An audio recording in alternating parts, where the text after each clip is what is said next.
In the vast expanse of human imagination, there exist places that shimmer just beyond the edges of our maps, lands that rest somewhere between memory and dream, between history and myth. These are the territories that ancient peoples whispered about around flickering fires, places where the rules of ordinary existence seemed suspended, where time moved differently, where suffering had no dominion. Among all these mythical realms that captured the ancient Greek imagination, few held such enduring fascination as the land they called Hyperborea, a name that translates simply yet evocatively as the place beyond the north wind. Close your eyes and imagine standing on the shores of the Mediterranean more than 2,000 years ago, looking northward across waters that gradually darken from brilliant azure to deep indigo, toward horizons where known lands gave way to mystery. The Greeks knew their own sun-drenched peninsulas, their olive groves and marble temples, their cities where philosophers debated in agoras and poets sang of heroes and gods. But beyond those familiar territories lay regions progressively more foreign, more strange, until finally one reached the uttermost limits of the world itself. And it was there, in that furthest northern realm, that legend placed Hyperborea, a land of perpetual spring and endless daylight, where a blessed people lived in perfect harmony with the divine. The very name reveals the land's essential nature and location. Boreas was the Greek god of the north wind, that harsh and bitter force that brought winter's cold sweeping down from unknown northern territories, freezing rivers and stripping trees of their leaves, driving mortals to huddle by their hearths. The Greeks imagined Boreas dwelling somewhere in the wild lands of Thrace, in the mountainous regions where civilization thinned and gave way to territories inhabited by peoples the Greeks considered barbarous. But Hyperborea, the land beyond even Boreas himself, existed further still, past the very source of winter's chill, in a realm so removed from ordinary geography that reaching it seemed impossible for any mortal not blessed with divine favor or heroic blood. Yet paradoxically, this land beyond the north wind, this territory that should have been locked in eternal ice and darkness, was described in ancient sources as a paradise of warmth and light. Where one might expect frozen wasteland, the Greeks instead envisioned forests of surpassing beauty, meadows thick with flowers, rivers flowing with clear water beneath skies that never knew the darkness of night. This was Hyperborea's great mystery and attraction, its impossible geography that defied every reasonable expectation, that inverted the natural order to create something miraculous. Ancient writers described the Hyperboreans themselves as a people uniquely blessed among all the races of humanity. They knew nothing of disease or physical suffering, the ailments that plagued ordinary mortals, the fevers and wasting sicknesses, the gradual deterioration of aging bodies simply did not exist in their northern paradise. The Hyperboreans lived not for the ordinary human span of decades, but for 1,000 years, their bodies remaining strong and vigorous, their minds clear and sharp, their spirits untroubled by the concerns that burdened lesser peoples. And when finally, after a millennium of life, a Hyperborean felt that his time had come, death arrived not as an enemy, but as a welcomed transition, a voluntary passage undertaken with joy rather than fear. No wars disturbed the peace of Hyperborea. The Greeks, who knew all too intimately the devastation of conflict, who had seen their own cities burn and their people enslaved, who composed epic poetry celebrating martial valor while simultaneously mourning war's terrible costs, imagined in Hyperborea a land where weapons were unknown, where the very concept of organized violence had never taken root. The Hyperboreans needed no shields or spears, no fortified walls or watchful sentries. They lived instead in perfect harmony with one another, their society ordered not by force or fear, but by shared devotion to the divine and mutual understanding of cosmic order. Similarly, the Hyperboreans knew nothing of grinding toil. The Greeks understood labor's burden, the endless cycle of plowing and planting and harvesting that sustained agricultural societies, the back-breaking work of quarrying stone and hauling timber, all the myriad tasks necessary to maintain civilized life. But in Hyperborea, the land itself provided abundantly without requiring such effort.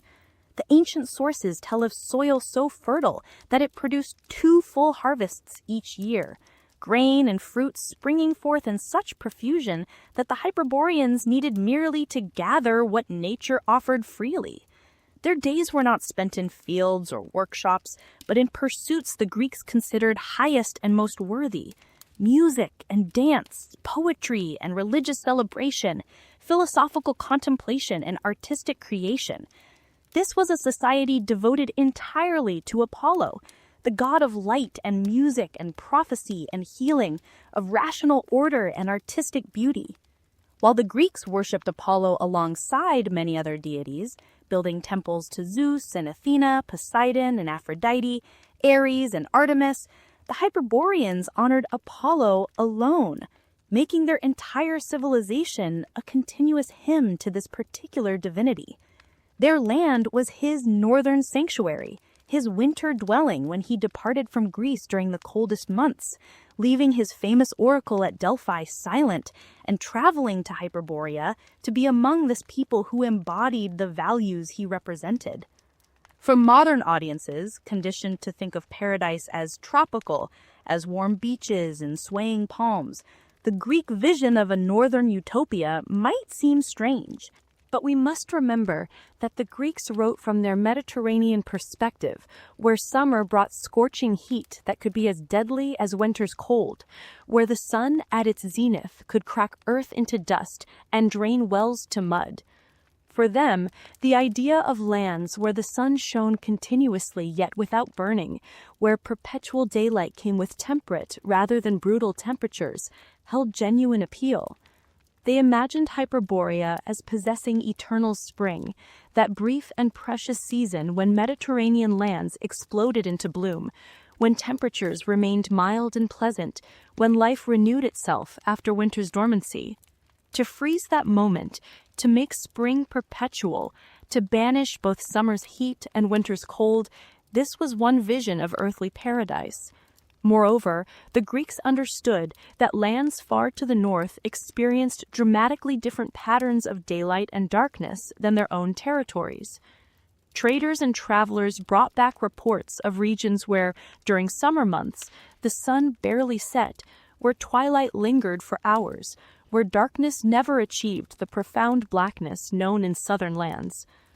The Greeks, working to make sense of these reports within their own mythological framework, naturally incorporated such phenomena into their conception of Hyperborea. If the sun barely set in those distant northern territories during summer, perhaps in Hyperborea, in that most remote and blessed of northern lands, the sun never set at all. Perhaps there the gods had arranged matters so that perpetual illumination reigned, so that darkness, with all its associated fears and dangers, had been banished entirely.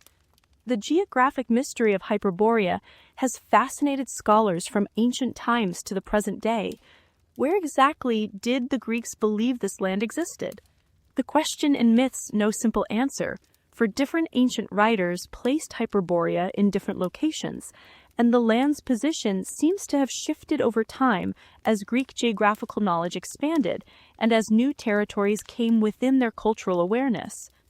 Some writers placed it beyond Thrace, in the regions north of the Black Sea where Scythian peoples roamed. Others identified it with lands along the Danube River, in territories inhabited by Celtic tribes. Still others suggested it might be located in Britain, that large island the Greeks knew existed far to the west and north, shrouded in mists and inhabited by peoples about whom they had only fragmentary knowledge. Some even speculated that Hyperborea lay within the Arctic regions themselves, in territories of permanent ice and snow that nevertheless, through divine dispensation, maintained their paradisical climate and abundant fertility. This geographic imprecision was perhaps intentional, or at least inevitable. Hyperborea functioned in Greek thought less as an actual place that one might visit given sufficient resources and determination, and more as a symbolic territory, an idealized space onto which the Greeks could project their highest aspirations and deepest longings.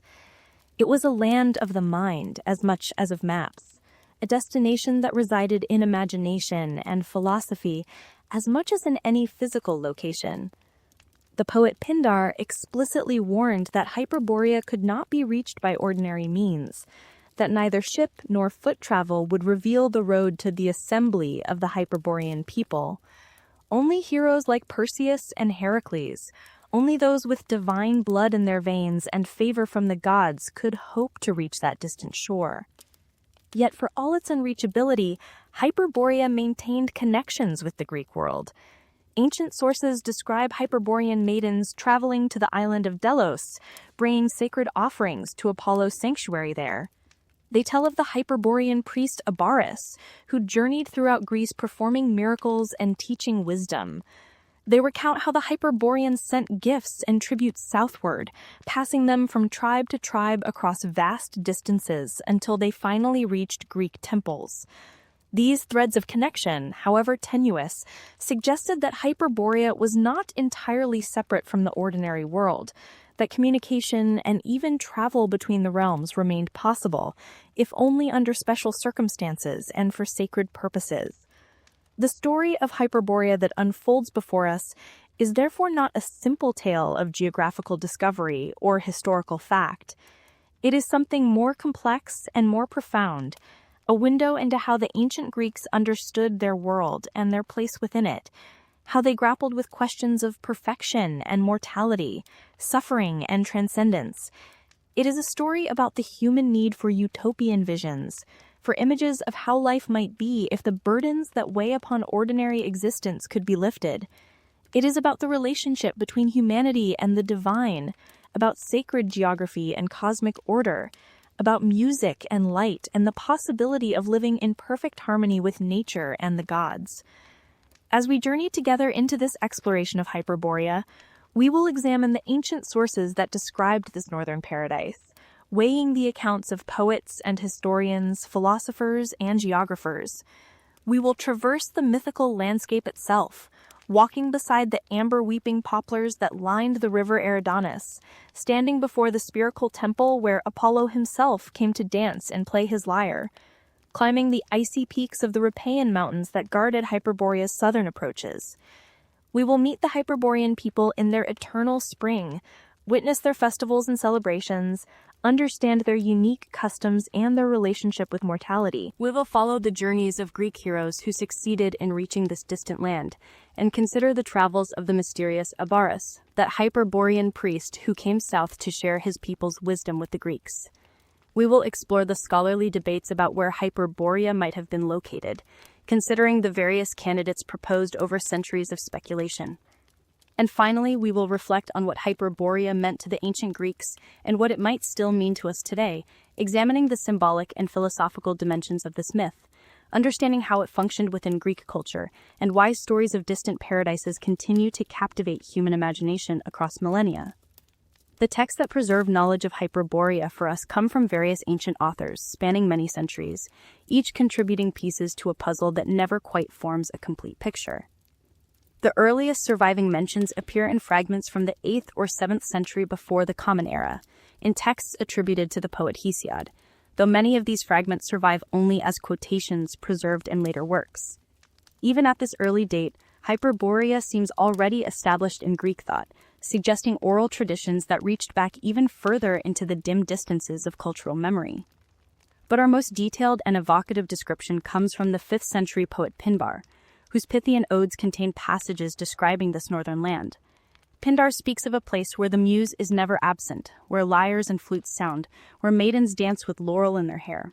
He writes that neither disease nor bitter old age touches this sacred race, who live far from labor and battle.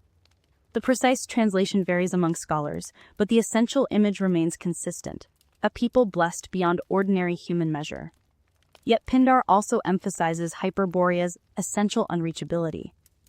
In his 10th Pythian ode, he suggests that ordinary geographic logic cannot lead one to this blessed land, writing that neither by ship nor on foot could one find the marvelous road to the assembly of the Hyperboreans. This poetic language may have served to underscore the mythical nature of the land, placing it beyond ordinary mortal reach.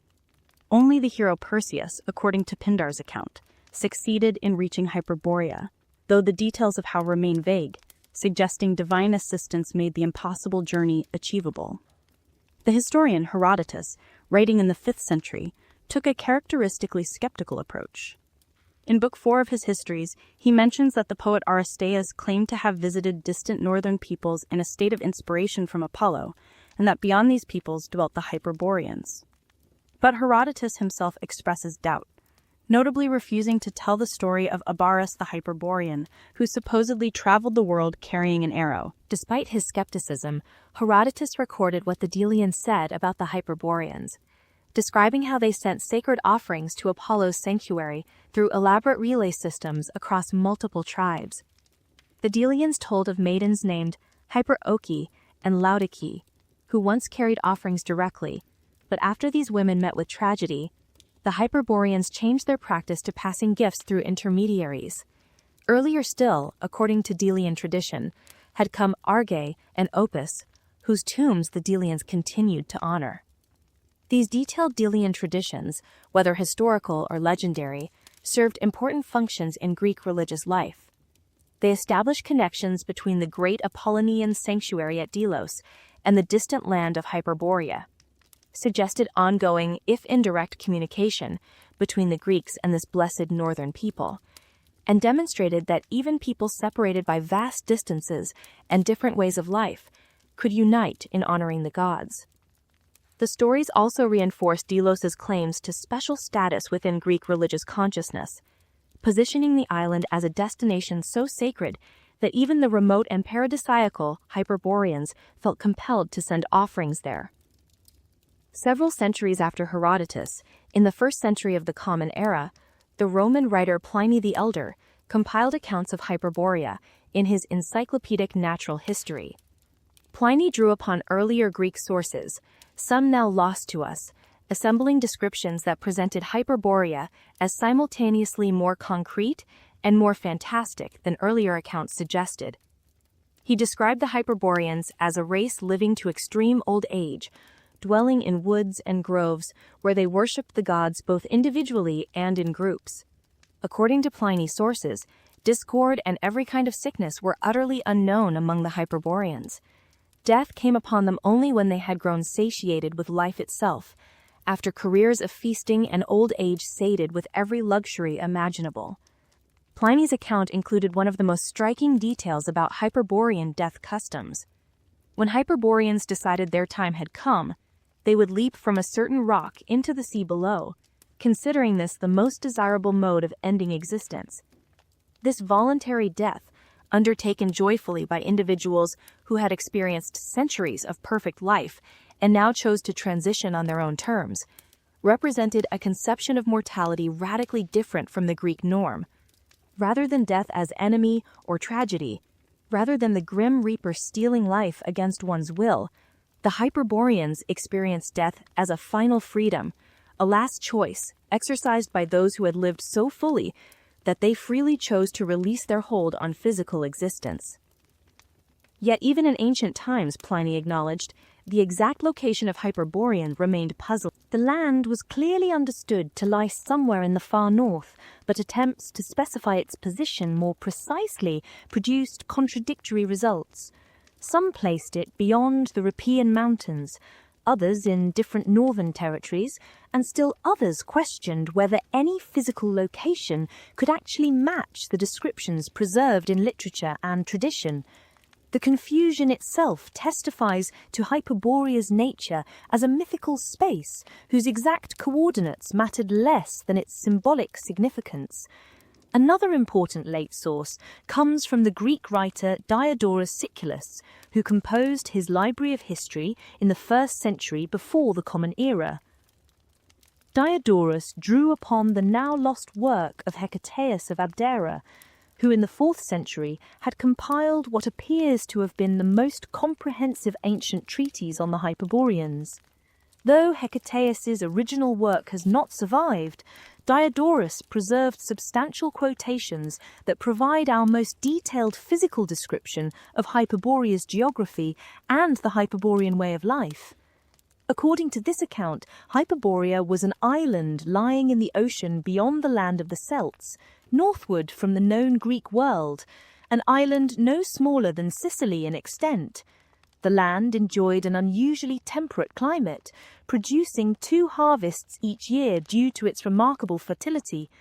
The Hyperboreans spoke a language peculiar to themselves and maintained especially friendly relations with the Greeks, suggesting cultural exchanges that had occurred in some distant past, whether historical or mythological. Most remarkably, Hecataeus's account described a magnificent sacred precinct of Apollo in Hyperborea, containing a notable temple adorned with many votive offerings and distinguished by its spherical shape. This temple became the focus of one of Hyperborea's most significant rituals, for Apollo himself was said to visit the island every 19 years. This 19-year period, called by the Greeks the year of Meton, after the astronomer who calculated it, marked the time required for the return of stars to the same positions in the heavens, representing a complete cycle in the intricate dance of celestial mechanics that govern the cosmos. During his visits, Apollo would play the cithara and dance continuously through the night, from the vernal equinox until the rising of the Pleiades constellation, expressing through music and movement his delight in his successes and his joy at reuniting with his most devoted worshippers. The kings of the Hyperborean capital, called Boreadae because they descended from Boreas the north wind, maintained this sacred city and its Apollo-centered religious life across generations, keeping succession within their family line and ensuring that proper worship continued uninterrupted. The writer Aelian, active in the 2nd and 3rd centuries of the Common Era, provided descriptions of the swans that played such an important role in Hyperborean religious life.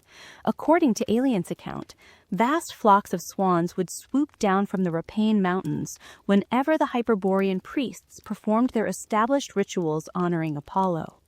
The swans would circle the temple as if purifying it through their flight before descending into the temple precinct. When singers sang hymns and harpers accompanied them with harmonious music, the swans would join the chorus with one accord, never singing a discordant note or falling out of tune with the human musicians. This perfect harmony between human and avian worshippers symbolized the cosmic harmony that Hyperborea itself represented, the possibility of all creation united in praising the divine. These various ancient sources, fragmentary and sometimes contradictory though they are, combine to create a remarkably consistent picture of Hyperborea's essential character, even while disagreeing about its precise location or the specific details of its geography. All agree that this was a land blessed beyond ordinary measure, a place where the normal rules of mortal existence had been suspended or transformed. All connect it intimately with Apollo, making it a sanctuary sacred to this particular deity above all others. All describe a people living in perfect peace and prosperity, free from the afflictions that burden ordinary humanity. And all, whether explicitly or implicitly, suggest that Hyperborea remained beyond the reach of common travelers, accessible only to those who enjoyed special divine favor or possessed heroic capabilities beyond normal human measure. Yet despite this consistent core, the ancient sources also reveal fascinating variations in how different writers and traditions understood Hyperborea. Some emphasized its connection to Britain and Celtic peoples, others to territories north of the Black Sea, still others to undefined regions of Arctic ice and snow. Some focused on its people and their customs, others on its geography and natural features, still others on its religious significance and relationship to Greek cult practices. These variations suggest that Hyperborea functioned less as a single fixed concept and more as a flexible mythological space that different authors and cultures could adapt to serve various purposes, whether poetic, philosophical, religious, or geographical. As we move forward in our exploration, we will take these ancient sources as our foundation, building upon them to examine specific aspects of Hyperborea in greater detail. We will walk the land itself, examining its mountains and rivers, its forests and temples. We will come to know its people and their extraordinary way of life. We will understand its sacred geography and its place in cosmic order. We will follow heroes on their northern quests and listen to the wisdom of Abaris as he journeyed south to teach the Greeks. Through all this, we will gradually come to understand not just what Hyperborea was to the ancient Greeks, but what it represented, what needs and longings it fulfilled, and why such myths of distant paradises continue to exercise power over human imagination even in our own time, millennia removed from the world that first dreamed this northern utopia into being. The geography of Hyperborea, as described in ancient sources, presents a landscape at once familiar and fantastic, combining elements drawn from real northern territories with mythological elaborations that lift the land beyond purely physical reality into symbolic significance. To understand Hyperborea, we must first understand its boundaries, those liminal zones that separated this blessed realm from the ordinary world, and marked the transition from territories governed by natural law into regions where divine dispensation allowed for different rules altogether. The southern boundary of Hyperborea was defined by the Rhipaean Mountains, a range whose peaks rose to impossible heights, eternally capped with snow and ice that never melted even under summer sun. These mountains served as both physical barrier and symbolic threshold, their jagged ridges forming a natural wall that isolated Hyperborea from lands to the south and prevented casual travelers from stumbling accidentally into paradise. The Greeks conceived these mountains as extending in a great arc across the northern world, their exact position shifting in different accounts, but their function remaining constant. They were the gates of Hyperborea, the final obstacle one must overcome to reach that blessed land. Within these mountains, legend placed the dwelling of Boreas himself, that god of the north wind whose icy breath brought winter to all the lands lying south of his domain. The Greeks imagined Boreas as a powerful and often wrathful deity, his storms capable of sinking ships and freezing the ground so hard that no plow could break it. In the Rhipaean peaks, Boreas had his throne and his palace, surrounded by eternal blizzards and tempests that swirled around the mountain's heights like living things. From this northern command post, he sent forth the winds that brought cold and snow to Greece during winter months, his presence a reminder that beyond the civilized Mediterranean world lay territories of unimaginable harshness. Yet Boreas had another aspect beyond his role as winter's harbinger. He was also father to the Hyperborean royal line, the Boreadae, those giant priest-kings who ruled the blessed northern land in Apollo's name. This dual nature, as both bringer of winter's cold and progenitor of Hyperborea's rulers, reflected the paradoxical geography of the northern realm. The same divine power that sent freezing winds southward had generated a people who lived in eternal spring, protected by mountains that kept out winter's chill while somehow allowing Hyperborea itself to maintain its impossibly perfect climate. The peaks of the Rhipaean Mountains harbored other inhabitants besides Boreas, creatures that added layers of danger and wonder to this already extraordinary landscape. Griffins made their homes among the highest crags, those legendary beasts that combined the body of a lion with the head and wings of an eagle, creating creatures of terrifying power and majesty. The griffins served as guardians of great treasures of gold that lay hidden in the mountain valleys and caverns, their eternal vigilance preventing thieves from accessing these precious stores. Ancient sources described the griffins as fierce beyond measure, attacking any who approached their territory with such ferocity that few dared venture into the mountain heights where they nested and hunted. Yet the griffins faced constant challenges from the Aremospi, a tribe of one-eyed warriors who dwelt in the valleys below the highest peaks. These Aremospi, described as fierce and warlike, engaged in perpetual conflict with the griffins, attempting to seize the gold the beasts guarded.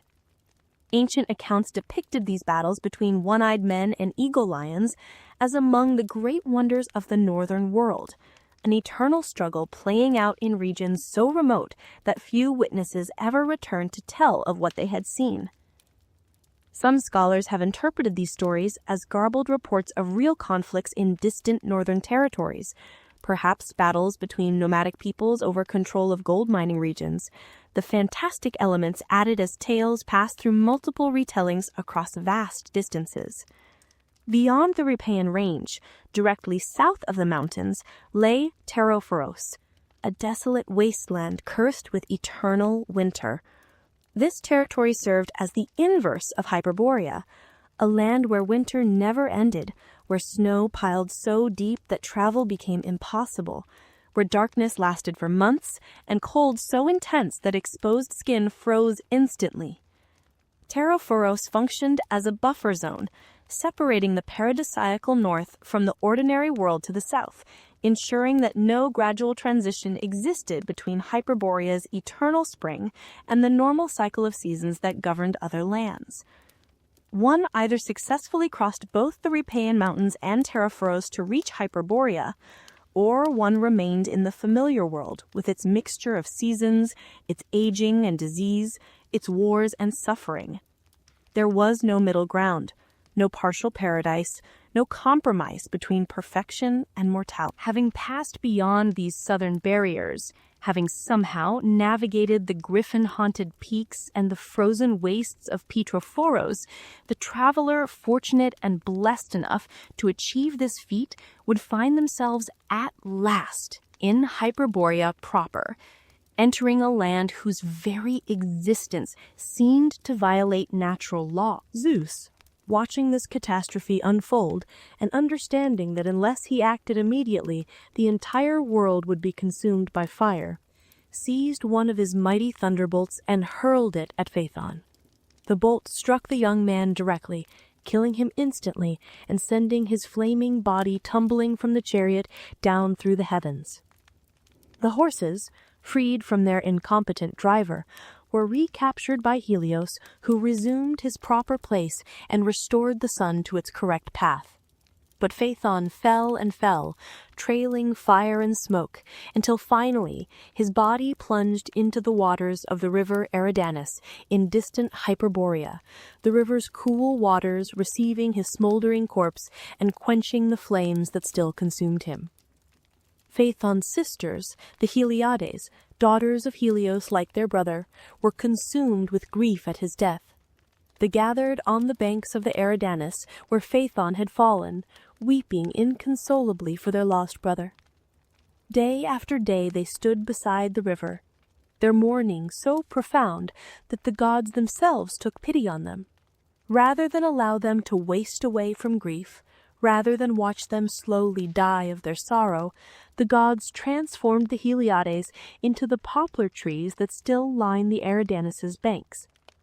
Their tears, falling continuously in eternal lamentation for their brother, became the amber that to this day weeps from the bark and falls into the water, each golden drop a crystallized expression of sisterly love and sorrow that time cannot diminish. Phaethon's friend, Sickness, also mourned the fallen youth. Some accounts say Sickness was Phaethon's lover, others merely his closest companion, but all agree on the depth of his grief. Sickness could not be consoled, wandering the river banks, calling Phaethon's name, diving repeatedly into the waters in futile attempts to recover his friend's body from the river's depths. Eventually, the gods transformed Sickness as well, turning him into a swan, a creature forever associated with mourning and with the waters where Phaethon had met his end. The white swans that filled Hyperborea's rivers and lakes, that participated in Apollo's rituals and sang in harmony with human choruses, were said to be descendants of Cycnus, their beauty and their music carrying echoes of his grief and love. This myth became intimately connected with Hyperborean customs regarding death.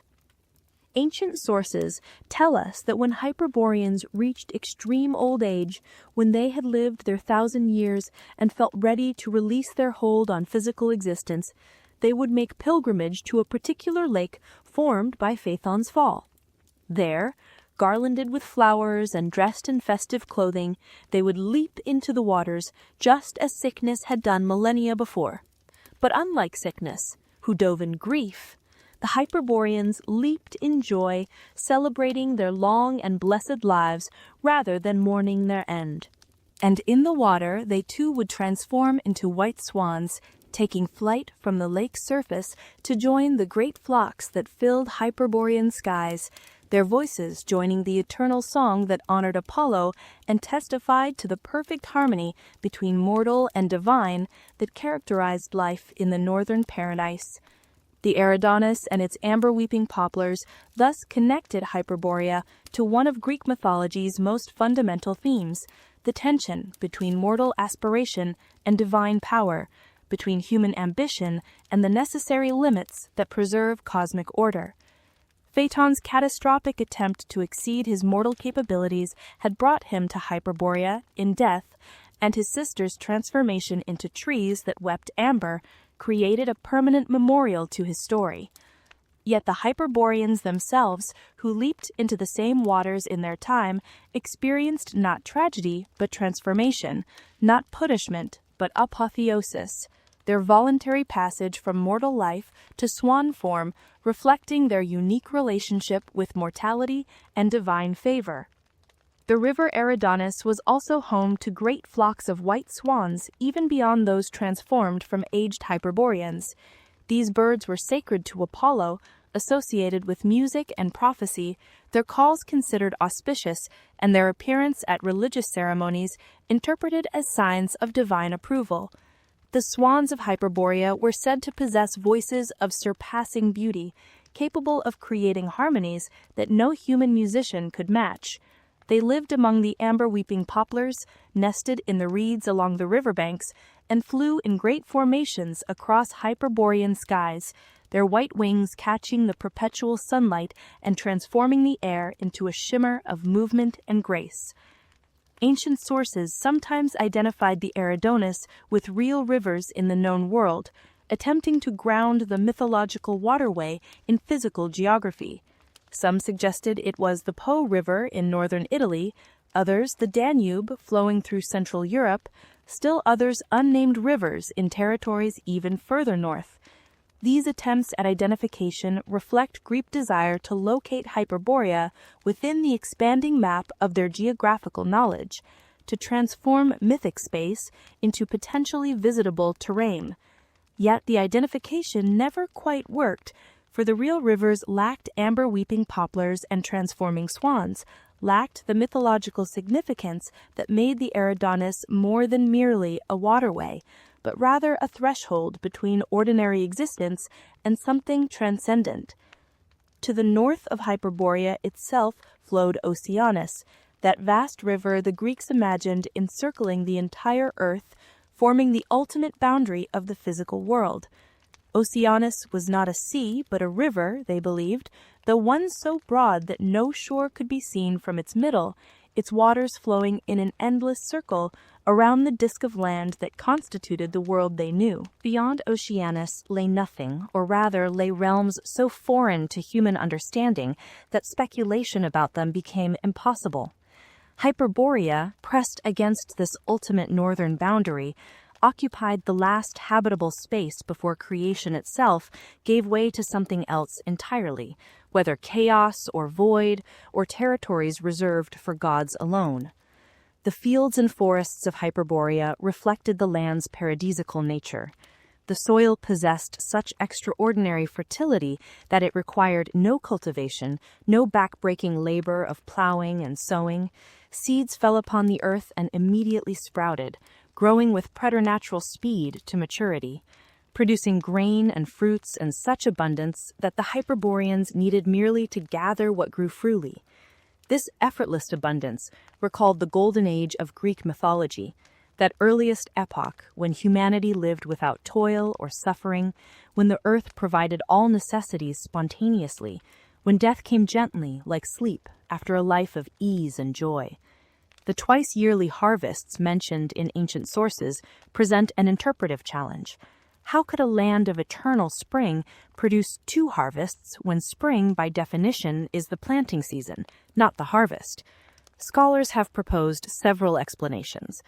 The accounts may reflect observations from real northern territories where, during the extended summer daylight, crops could mature faster than in southern lands, leading to reports that became mythologized. Alternatively, the detail could serve a primarily symbolic function, emphasizing Hyperborea's abundance by doubling what even the most fertile Mediterranean lands could produce annually. It's also possible the ancient sources themselves struggled to reconcile different traditions about this mythical land, creating inconsistencies that we inherit.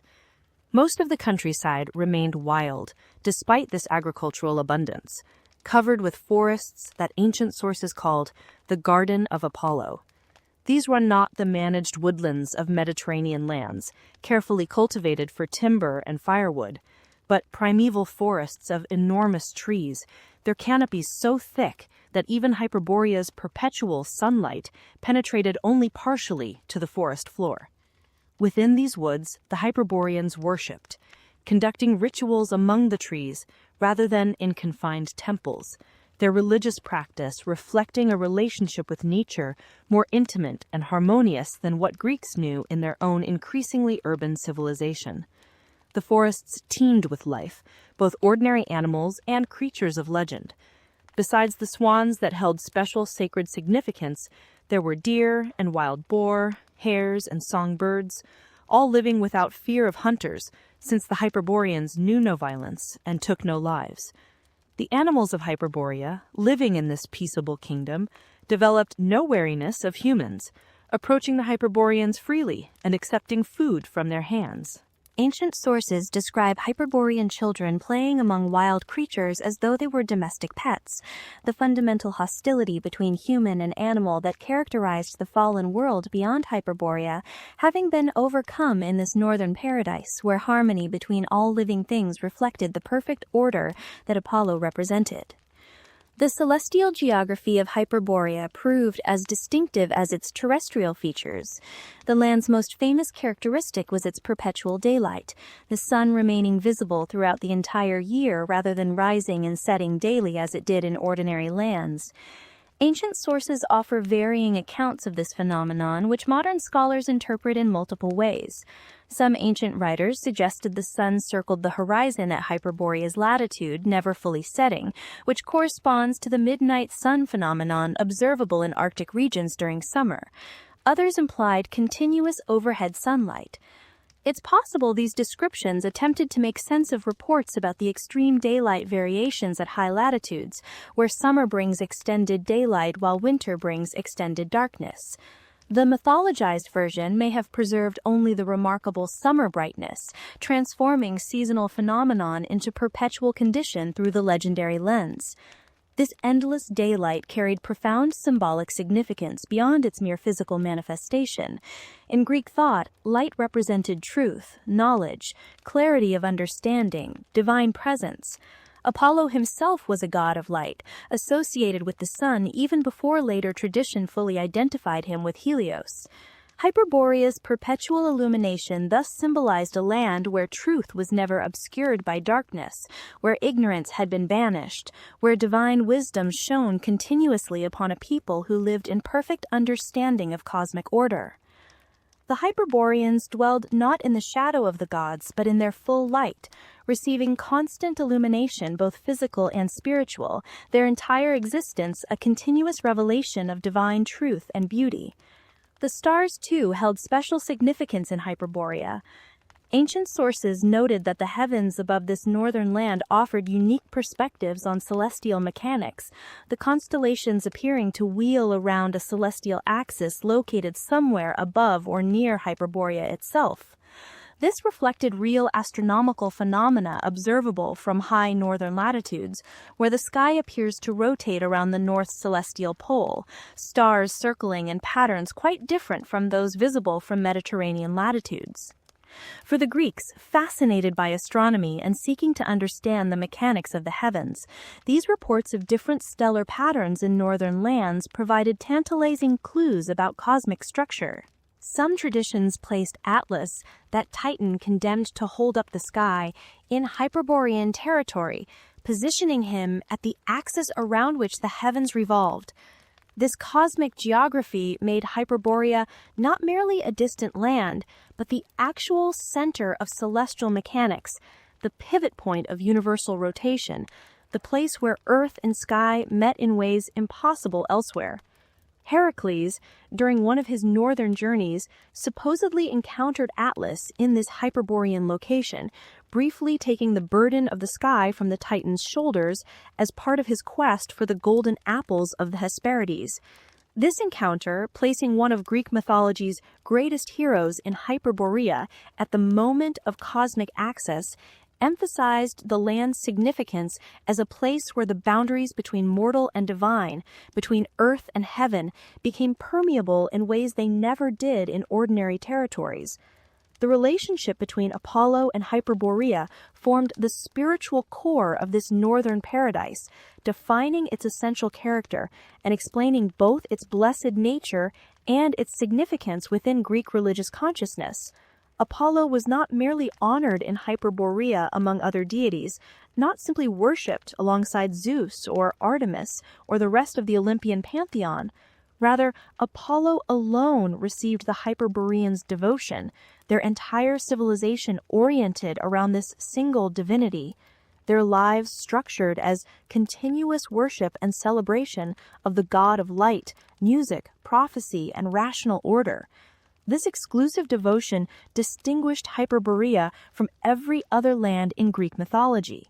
The Greeks themselves, polytheistic by nature and culture, distributed their worship among many gods, building temples to different divinities, celebrating festivals for various members of the pantheon throughout the year, understanding that different aspects of existence required different divine patrons. But the Hyperboreans recognized only Apollo, making their land his particular sanctuary, a place where his values and virtues found pure expression, uncontaminated by conflicting divine claims or competing religious obligations. The ancient sources tell us that Apollo himself traveled to Hyperborea, making an annual journey to this northern realm that held profound significance for both the god and the Greeks who worshipped him. During winter months, Apollo would leave Greece entirely, departing from his famous oracle at Delphi and journeying northward across vast distances to Hyperborea. His absence coincided with winter's arrival in Mediterranean lands, the season of cold and darkness when growth ceased and life retreated into dormancy. Without Apollo present, the oracle at Delphi fell silent, offering no prophecies, providing no divine guidance to the petitioners who normally sought wisdom there. The priesthood temporarily closed the sanctuary, acknowledging that without the god's presence, without his inspiration and authority, they could not presume to speak on his behalf. During this period of Apollo's absence, another deity took temporary custody of Delphi's holy precincts. Dionysus, that god of wine and ecstasy, of wild nature and transformed consciousness, assumed responsibility for the sanctuary while Apollo sojourned in the north. This annual exchange between Apollo and Dionysus, between the god of rational order and the god of divine madness, between Apollonian clarity and Dionysian chaos, reflected profound Greek understanding of cosmic balance. The two gods represented complementary rather than contradictory forces, different aspects of divine truth that must alternate in their influence over human affairs.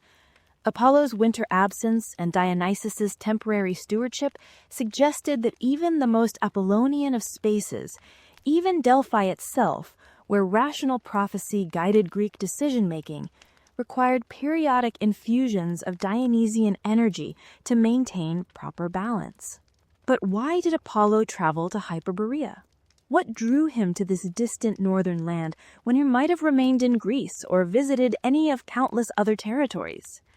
Ancient sources suggested multiple explanations. Some said Apollo went to Hyperborea to escape winter itself, seeking refuge in that land of eternal spring when cold and darkness covered southern territories. Others suggested he went to be among the Hyperboreans specifically, drawn by their perfect devotion and their embodiment of the virtues he represented.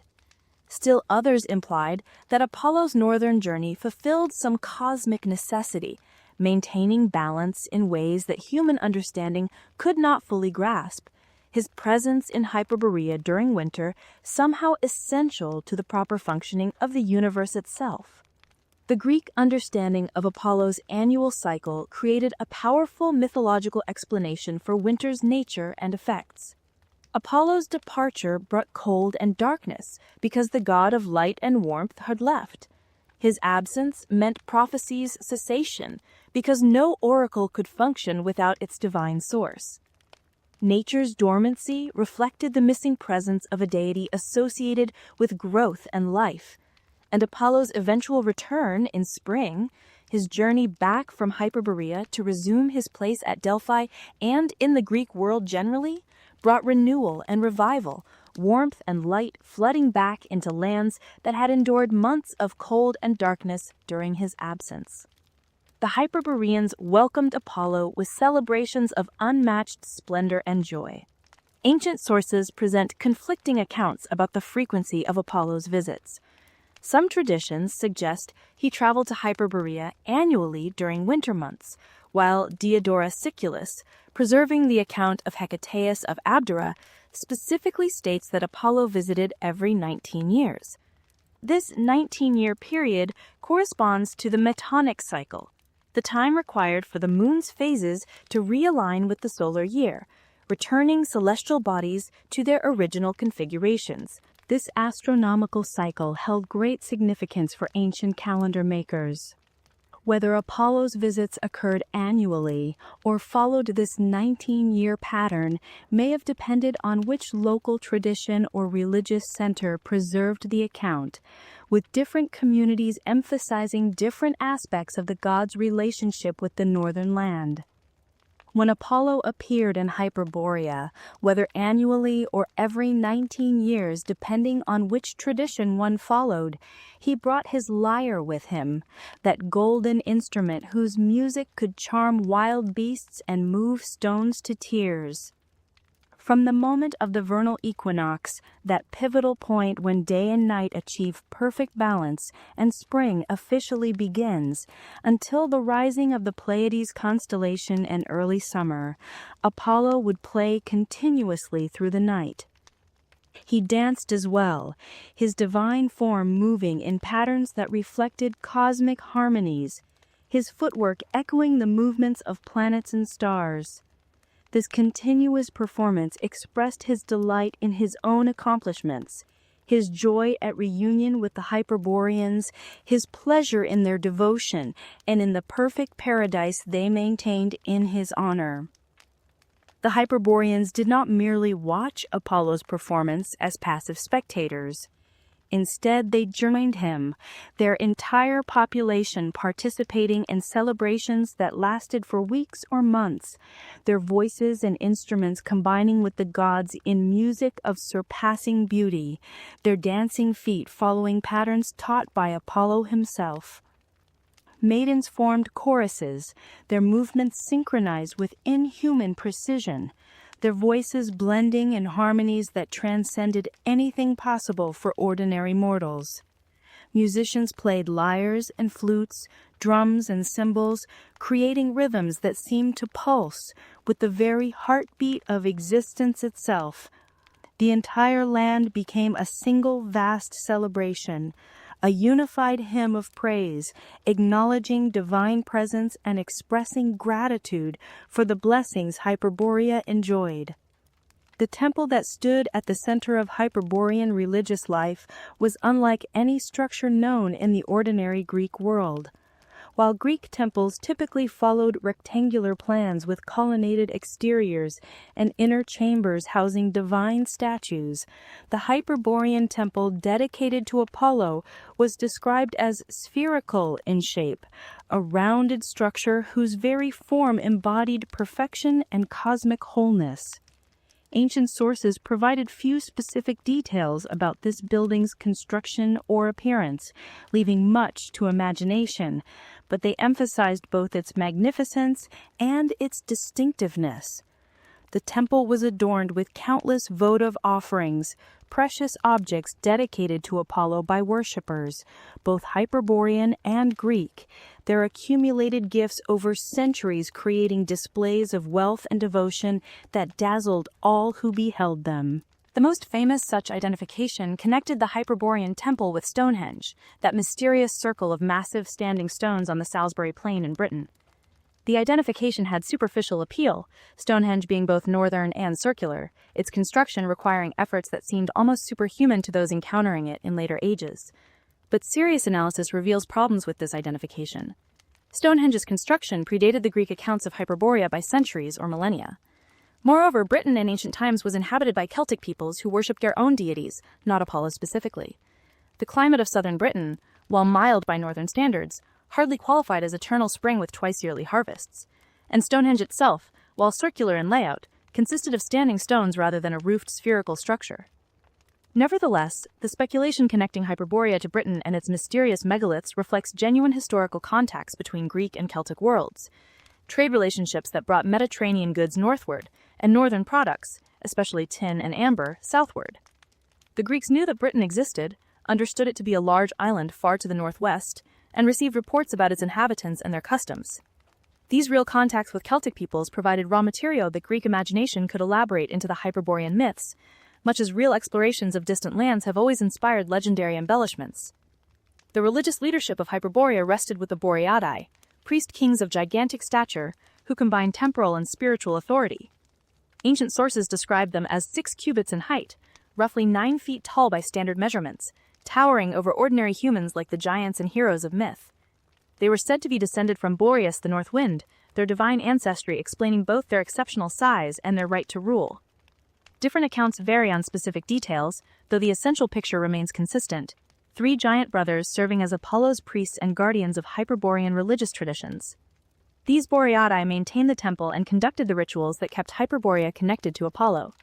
They led the population in worship, organized the great festivals, and ensured that proper offerings reached Apollo's southern sanctuaries through the elaborate relay system that carried Hyperborean gifts across vast distances to Delos. Their rule was explicitly theocratic, their authority deriving not from military might or accumulated wealth, but from their religious function, their role as mediators between the god and the people. This governance through sacred kingship represented an ideal that Greeks recognized from their own myths about earlier ages, when kings like Minos of Crete received laws directly from Zeus, when divine favor rather than force determined who should rule. The succession remained within the Boreads family across generations. Each group of priest kings eventually succeeded by their sons or chosen successors from their bloodline. This hereditary principle ensured continuity in religious practice, preserving knowledge of proper rituals, and maintaining the special relationship between Hyperborea and Apollo. The fact that 3 brothers ruled jointly rather than a single king perhaps reflected beliefs about divine order requiring balance and cooperation, multiple perspectives harmonizing, rather than a single authority dominating. The participation of swans in Hyperborean religious ceremonies added another layer of wonder to an already extraordinary picture. According to Alien's account, whenever the Boreads performed Apollo's established rituals at appointed times, vast flocks of swans would descend from the Rhipaean Mountains, appearing in such numbers that they seemed to form clouds, their white bodies filling the sky like snow in reverse, rising rather than falling. These swans were no ordinary birds, but creatures that understood the sacred significance of what transpired below them. They would circle the temple repeatedly, their flight paths creating intricate patterns in the air, purifying the sacred space through their movements in ways that paralleled the ritual purifications human priests performed with water and incense. After completing their aerial circumambulations, the swans would descend into the temple precinct itself, landing in an area of immense size and surpassing beauty specifically maintained for them. There they would wait, their long necks curved gracefully, their black eyes watching the human worshippers with what ancient sources describe as intelligence and comprehension. And when the singing began, when human voices rose in hymns and harps played accompaniment, the swans would join in, not with random calls or discordant squawking, but with perfectly harmonized song, their voices blending with human voices in ways that created music more beautiful than either species could produce alone. Never once would a swan sing a wrong note or fall out of tune with the musicians, their participation reflecting either supernatural understanding or divine orchestration of natural capability. This image of humans and swans singing together in worship of Apollo captures something essential about Hyperborean religious life, and indeed about Hyperborea itself. Here was a land where the barriers between human and animal had softened or dissolved, where different orders of creation could cooperate in shared purpose, where nature itself participated consciously in religious devotion rather than serving as mere backdrop for human activity. The swans' perfect harmony with human musicians symbolized the cosmic harmony that Hyperborea embodied, the possibility of all existence united in acknowledging divine order and celebrating its manifestation. The daily life of the Hyperborean people reflected their blessed condition and their devotion to Apollo in every aspect. These were individuals freed from the basic struggles that consumed most human time and energy. They needed not labor in fields for sustenance, since the land provided abundantly without cultivation. They required no weapons or fortifications, since no enemies threatened them. They knew no illness that required medicine or healers. They experienced no conflicts that demanded judges or laws to resolve. Freed from all these necessities, they could devote themselves entirely to pursuits the Greeks considered highest and most worthy: artistic creation, musical performance, religious worship, philosophical contemplation, and simple enjoyment of existence itself. Ancient descriptions emphasize music and dance above all other Hyperborean activities. These were a people who sang constantly, whose voices rose in continuous hymns and songs celebrating Apollo, celebrating life, celebrating the sheer joy of existence in paradise. The maidens formed choruses that performed intricate dances, their movements synchronized through practice and natural grace. Their young bodies adorned with crowns woven from laurel leaves, that plant sacred to Apollo, whose bitter leaves could induce prophetic visions when chewed.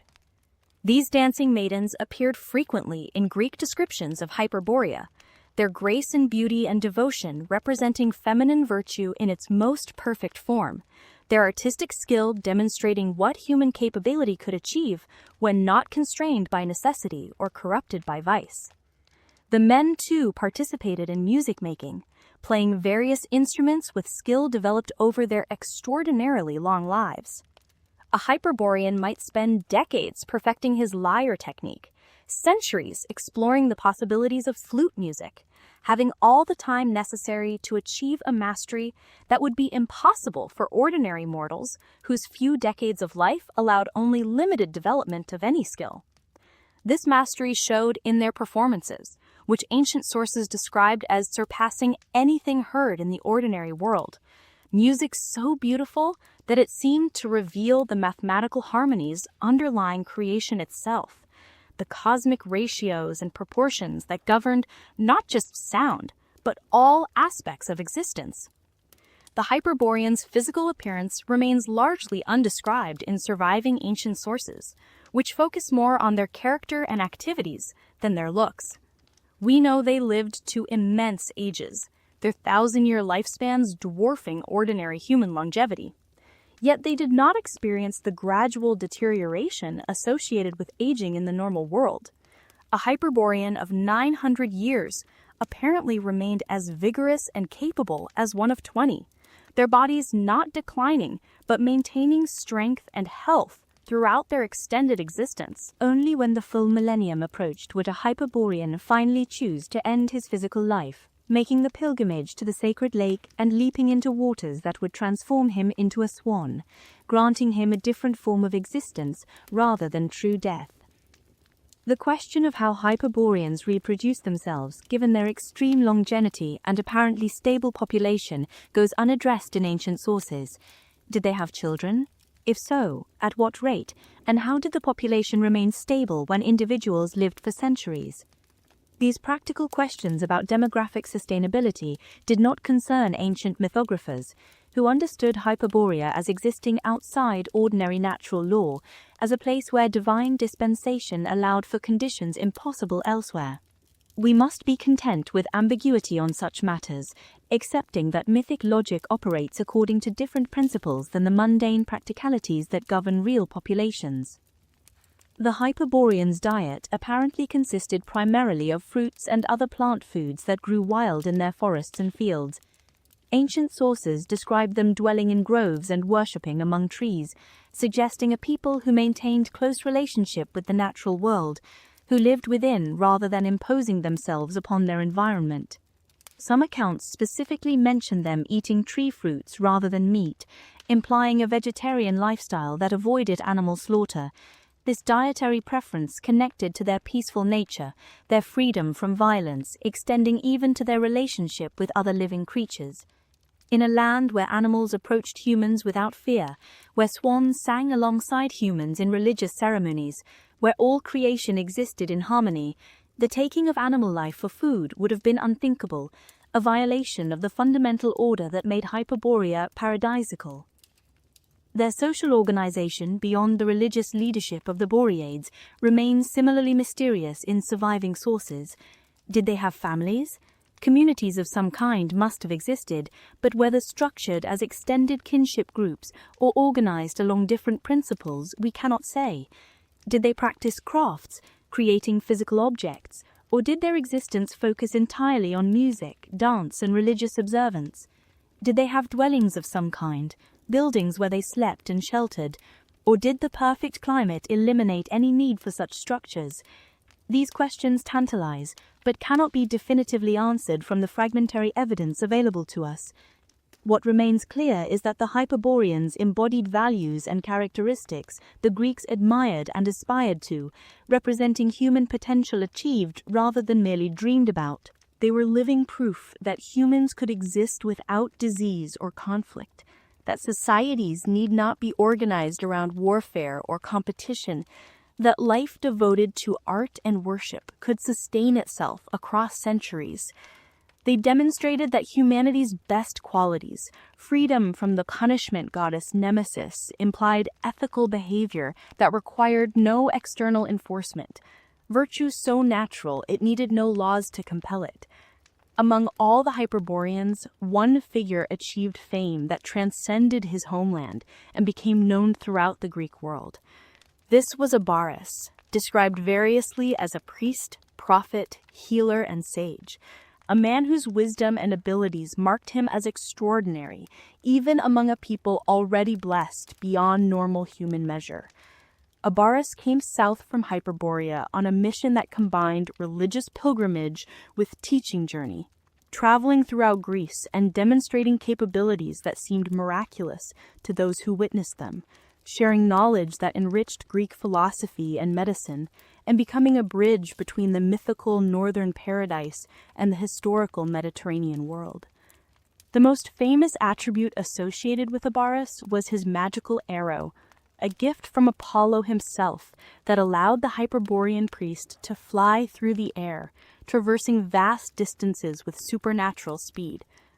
Ancient sources describe Abaris traveling the world on this arrow, its golden shaft carrying him effortlessly across seas and mountains, through storms and clear skies alike. The Greeks called him Atherobates, the one who walks the ether, acknowledging his ability to move through the upper air like the gods themselves, rather than being confined to Earth's surface as ordinary mortals must be. This arrow's origin story, as preserved in later sources, connected to one of Greek mythology's darker episodes. According to these accounts, Apollo in a rage had slain the Cyclops, those one-eyed smiths who forged Zeus's thunderbolts. This act brought Apollo into conflict with Zeus. Some traditions held that Apollo hid the arrow used against the Cyclopses beneath a Hyperborean mountain, and that this same arrow was later given to Abaris. Whether this represents an ancient tradition or a later mythological elaboration attempting to explain Abaris's miraculous abilities remains debated among scholars, but the story effectively transformed an instrument of divine violence into a vehicle for healing and wisdom. The arrow served multiple functions beyond mere transportation. It was a symbol of Abaris's connection to Apollo, a visible sign that he spoke with divine authority and carried the god's favor. It was also a teaching tool, used in demonstrations of wisdom and in philosophical discussions about the nature of motion, space, and divine power. Some accounts suggest Abaris used the arrow in healing rituals, its touch or its presence somehow capable of curing illnesses or purifying spaces contaminated by disease or pollution. Abaris's appearance when he traveled through Greece struck observers as distinctive. He dressed in simple Scythian clothing, the practical garments of northern peoples rather than Greek tunics and robes.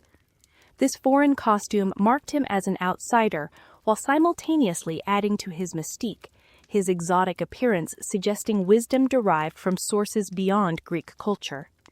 Yet despite his foreign dress and manner, Abaris was held in high regard throughout Greece, respected for his honesty and simplicity, his straightforward approach to problems, his lack of the pretension and elaborate rhetoric that characterized many Greek sophists and teachers. Where Greek philosophers might construct complex arguments spanning hours of discourse, Abaris apparently taught through direct statement and practical demonstration, his wisdom accessible rather than obscure. The circumstances that brought Abaris south from Hyperborea are described variously in ancient sources. Some accounts mention plague threatening the region, though whether this afflicted Hyperborea itself or neighboring territories remains ambiguous in the surviving texts. The idea of plague touching paradise presents a theological puzzle that ancient sources don't fully resolve. What seems clear is that Abaris journeyed southward, visiting numerous Greek cities where he practiced healing and performed purification rituals, gaining a reputation for both medical skill and spiritual wisdom. Through these travels and studies, Abaris became expert in healing arts, mastering techniques for both physical and spiritual cure. He learned the use of medicinal plants, the setting of broken bones, the treatment of wounds. But he also developed understanding of healing's psychological and spiritual dimensions, recognizing that illness often involved more than merely physical dysfunction, that true health required proper relationship between body, mind, and soul. He practiced healing through incantations, using carefully crafted words spoken with proper rhythm and intonation to influence both the patient's mental state and perhaps the disease itself, creating verbal constructions that bridged material and spiritual realms. Abaris put his healing knowledge into practice across the Greek world, traveling from city to city, offering his services. He purified Sparta, that militaristic state whose citizens prided themselves on physical prowess and martial valor, treating plague victims and conducting rituals that cleansed the city of diseases' spiritual contamination. He performed similar services in Knossos on Crete, that ancient center of Minoan culture, where labyrinth legends still echoed in folk memory. Other cities, too, received his ministrations, benefiting from wisdom that combined practical medical knowledge with spiritual insights derived from his Hyperborean origins and his special relationship with Apollo. But Abaris offered more than healing alone. He possessed gifts of prophecy, having learned divination directly from Apollo himself.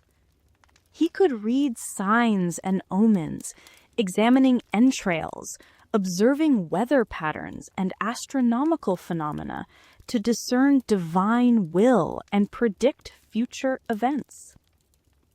These prophetic abilities marked him as one who bridged mortal and divine realms, who could perceive patterns and meanings invisible to ordinary eyes, who understood that the world operated according to principles deeper than surface appearances suggested. One of the most remarkable stories preserved about Abaris concerns his interaction with Phalaris, tyrant of the Sicilian city of Acragas. Phalaris enjoyed notorious reputation as one of history's cruelest rulers, a man who reportedly roasted his victims alive inside a bronze bull designed specifically for this purpose, their screams as they burned echoing through the bull's hollow body and emerging as what sounded like the beast's bellowing. This instrument of torture had become Phalaris's signature, a symbol of his sadistic nature and absolute power. Yet Abaris, through extended philosophical discussion and discourse on divine matters, somehow reached even this hardened tyrant's conscience, persuading him toward a more virtuous life through reason and spiritual argument rather than force or threats. Whether this transformation of Phalaris proved permanent or merely temporary, whether the tyrant genuinely reformed or simply humored the northern sage for a time, sources do not tell us. But the story illustrates Abaris's remarkable persuasive capabilities, his ability to influence even the most seemingly unredeemable characters through patient reasoning and exposition of divine truth. He represented philosophy applied practically, wisdom as active force rather than mere abstract contemplation, understanding that could transform lives and reshape societies when properly communicated. The tradition connecting Abaris to Pythagoras, that great mathematician and philosopher whose teachings influenced Western thought for millennia, appears in several ancient sources. The Neoplatonist philosopher Iamblichus, writing many centuries after both men supposedly lived, claimed that Abaris had been Pythagoras' teacher, suggesting the renowned Greek philosopher learned fundamental principles from this Hyperborean sage. Whether this teacher-student relationship actually existed historically or represents later myth-making remains debatable, but the tradition, at minimum, testifies to Abaris's reputation for wisdom so profound that even Pythagoras might have benefited from it. Some accounts reverse the relationship, suggesting Pythagoras taught Abaris rather than vice versa, or that the two men engaged in mutual exchange of knowledge, each contributing insights from their respective traditions. Ancient sources describe Abaris recognizing Pythagoras as Apollo incarnate, identifying the philosopher as divine manifestation walking among mortals. At a gymnasium contest, Pythagoras reportedly revealed his golden thigh, that legendary sign of his superhuman nature, and Abaris responded by gifting him the magical arrow, transferring this symbol of divine favor from Hyperborean priest to Greek philosopher, acknowledging superior wisdom and creating a bond between northern and southern traditions of spiritual knowledge. These stories about Abaris, whether historically accurate or legendary embellishments, served important functions in Greek thought. They established that wisdom existed beyond Greek civilization's boundaries, that foreign peoples, including even mythical Hyperboreans, possessed valuable knowledge that Greeks could learn from. They suggested that Apollo's influence extended far beyond Greek territories, that his worship in distant Hyperborea involved genuine divine relationship rather than merely human projection or wishful thinking. And they provided a human face, a specific individual who embodied Hyperborean ideals and made that distant paradise seem slightly more accessible, slightly more real, through his presence in historical Greece and his interactions with known historical figures.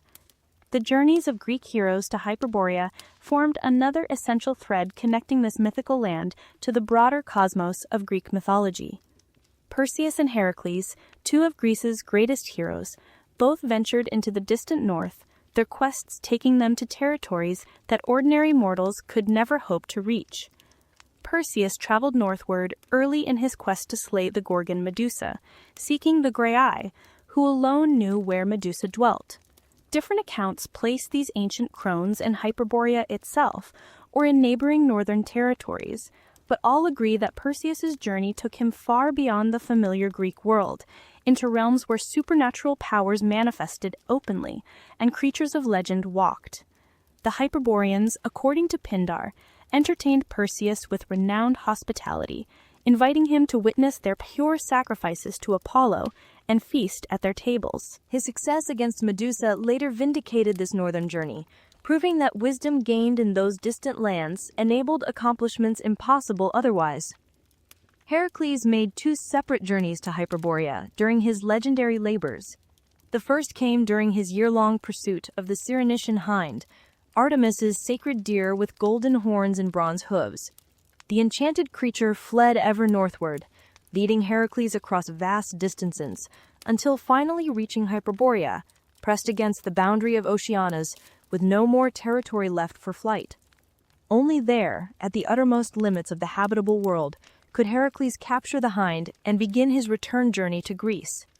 His second Hyperborean quest involved seeking the golden apples of the Hesperides. Some traditions place Atlas, that titan condemned to hold up the sky, in Hyperborean territory at the cosmic axis where Earth and Heaven met. Heracles' famous encounter with Atlas there, temporarily taking the burden of the sky before tricking the titan into resuming it, demonstrated both the hero's cleverness and Hyperborea's significance as pivotal location in creation's very structure, the place where celestial mechanics intersected earthly geography.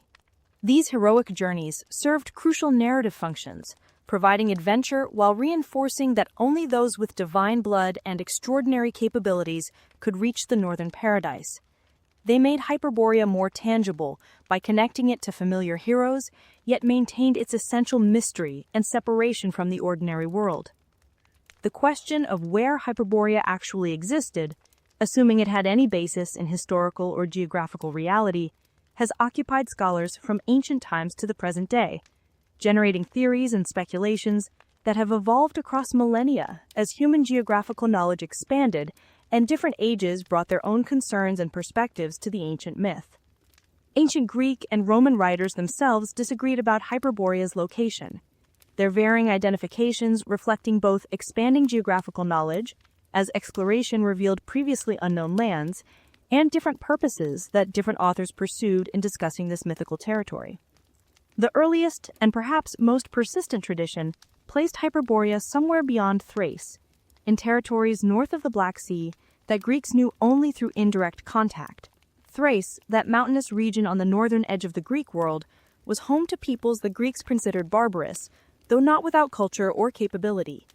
Beyond Thrace lay the vast territories where Scythian peoples roamed, nomadic or semi-nomadic tribes who controlled enormous swaths of steppe and forest, whose contact with Greek colonies along the Black Sea coast brought them within Greek awareness without making them fully known. The Scythians themselves fascinated Greeks, appearing frequently in Greek art and literature as emblems of exotic northern peoples who lived differently from Mediterranean civilizations. They were famed horsemen and archers, fearsome warriors who could appear suddenly and disappear equally quickly across their trackless territories. Greek colonies along the Black Sea's northern coast traded with Scythians, receiving furs and slaves and grain in exchange for wine and olive oil and manufactured goods. Through this trade came reports of lands even further north, territories the Scythians themselves described as lying beyond their territory, approaching the limits of the habitable world. Some scholars believe Greek stories about Hyperborea incorporated garbled reports about these territories beyond Scythia, regions where the Scythians themselves claimed strange peoples dwelt and unusual phenomena occurred. The extended summer daylight of high latitudes could have been reported to Greeks and transformed in transmission into Hyperborea's perpetual sunshine. The relative mildness of some northern territories during summer, their explosion of growth when snow finally melted and plants rushed to complete their life cycles before winter returned, might have inspired tales of extraordinary fertility and twice-yearly harvests. Even the amber that featured so prominently in Hyperborean geography had real counterpart in amber that came from Baltic regions through trade routes stretching across vast distances. Another persistent tradition connected Hyperborea to the Danube River, that great waterway flowing from its source in the Alps eastward across Europe before emptying into the Black Sea. The Greek poet Pindar may have referred to the Danube region when describing Perseus's journey to find the Hyperboreans, though his poetry's sometimes cryptic language allows multiple interpretations. The Danube and its environs were inhabited by Celtic peoples, tribes who impressed Greeks with their height and strength, their love of gold ornaments, their warlike nature and feuding culture. Yet Greeks also heard reports of Celtic druidic practices, religious traditions focused on sacred groves and natural spaces, rather than built temples, a priesthood that preserved oral knowledge across generations and claimed understanding of celestial mechanics and natural philosophy. The possible identification of Hyperboreans with Celts along the Danube had some support in ancient sources. Heraclides Ponticus and other Greek writers explicitly identified the Hyperboreans as a Celtic tribe, possibly the Helvetii, who lived in regions near the Alps. The identification of the Rhipaean Mountains with the Alps themselves provided geographical grounding for this theory, making Hyperborea a land located beyond this mountain range in territories that Greeks knew existed but had limited direct knowledge of. Celtic culture's emphasis on music and poetry, their bardic traditions, and their complex social structures might have contributed to Greek conceptions of Hyperborean civilization as devoted to artistic and religious pursuits rather than warfare, even though actual Celtic peoples were far from the peaceful Hyperboreans of myth. Perhaps the most intriguing ancient identification of Hyperborea came from Hecataeus of Abdera, who in the 4th century before the Common Era suggested that Hyperborea might be Britain, that large island lying beyond Celtic Gaul in the Western Ocean. Diodorus Siculus preserved Hecataeus's description. Beyond the lands of the Celts, in the ocean to the north, lay an island no smaller than Sicily, inhabited by people called Hyperboreans because they lived beyond the north wind's origin. This island enjoyed unusually temperate climate, producing 2 harvests yearly, and contained a magnificent spherical temple dedicated to Apollo, where the god himself appeared every 19 years. The identification of Hyperborea with Britain appealed to some ancient and many later scholars because Britain's location matched the direction and general distance implied by Greek descriptions, because Britain was indeed an island, because it possessed climate milder than its northern latitude might suggest, and because it contained mysterious stone circles whose purpose and builders remained unknown to later ages. The famous speculation connecting the Hyperborean spherical temple with Stonehenge emerged from this tradition, though serious archaeological analysis reveals insurmountable problems with this identification, including chronological discrepancies and the fundamental fact that Stonehenge consists of standing stones arranged in a circle rather than a spherical roofed structure. Yet the suggestion of a Britain-Hyperborea connection, while unlikely to represent historical reality, reveals important truths about how myths develop and spread. Greeks did receive reports about Britain from traders and travelers, fragmentary knowledge about a large northern island inhabited by people who controlled valuable tin deposits. These real reports provided foundation onto which imagination could build, transforming the historical Britain of Celtic tribes into the mythical Hyperborea of eternal spring. The process reflected how ancient peoples processed information about distant lands, how they incorporated new geographical knowledge into existing mythological frameworks, adapting old stories to accommodate new discoveries, while maintaining core themes and values. Some modern speculation has pushed Hyperborea even further north, into Arctic regions themselves, suggesting that the myth preserved memories of periods when ice retreated and high-latitude territories became temporarily habitable, or that it reflected exaggerated reports from Arctic explorers about the midnight sun and other polar phenomena. Russian scholars in particular have shown interest in Arctic Hyperborea theories, perhaps motivated partly by a nationalist desire to connect Russian territories to ancient civilizations. In the 18th century, Empress Catherine II allegedly organized an expedition seeking Hyperborea in polar regions, hoping to discover the elixir of eternal youth that ancient sources attributed to the Hyperboreans. The expedition found no paradise, of course, though it contributed to geographical knowledge about Arctic territories. The truth, if we can speak of truth regarding mythology, likely involves synthesis. Hyperborea, as described in Greek sources, never existed as a single geographical location, but rather represented a composite of reports about various northern territories, each contributing elements that Greek imagination wove into a coherent mythological whole.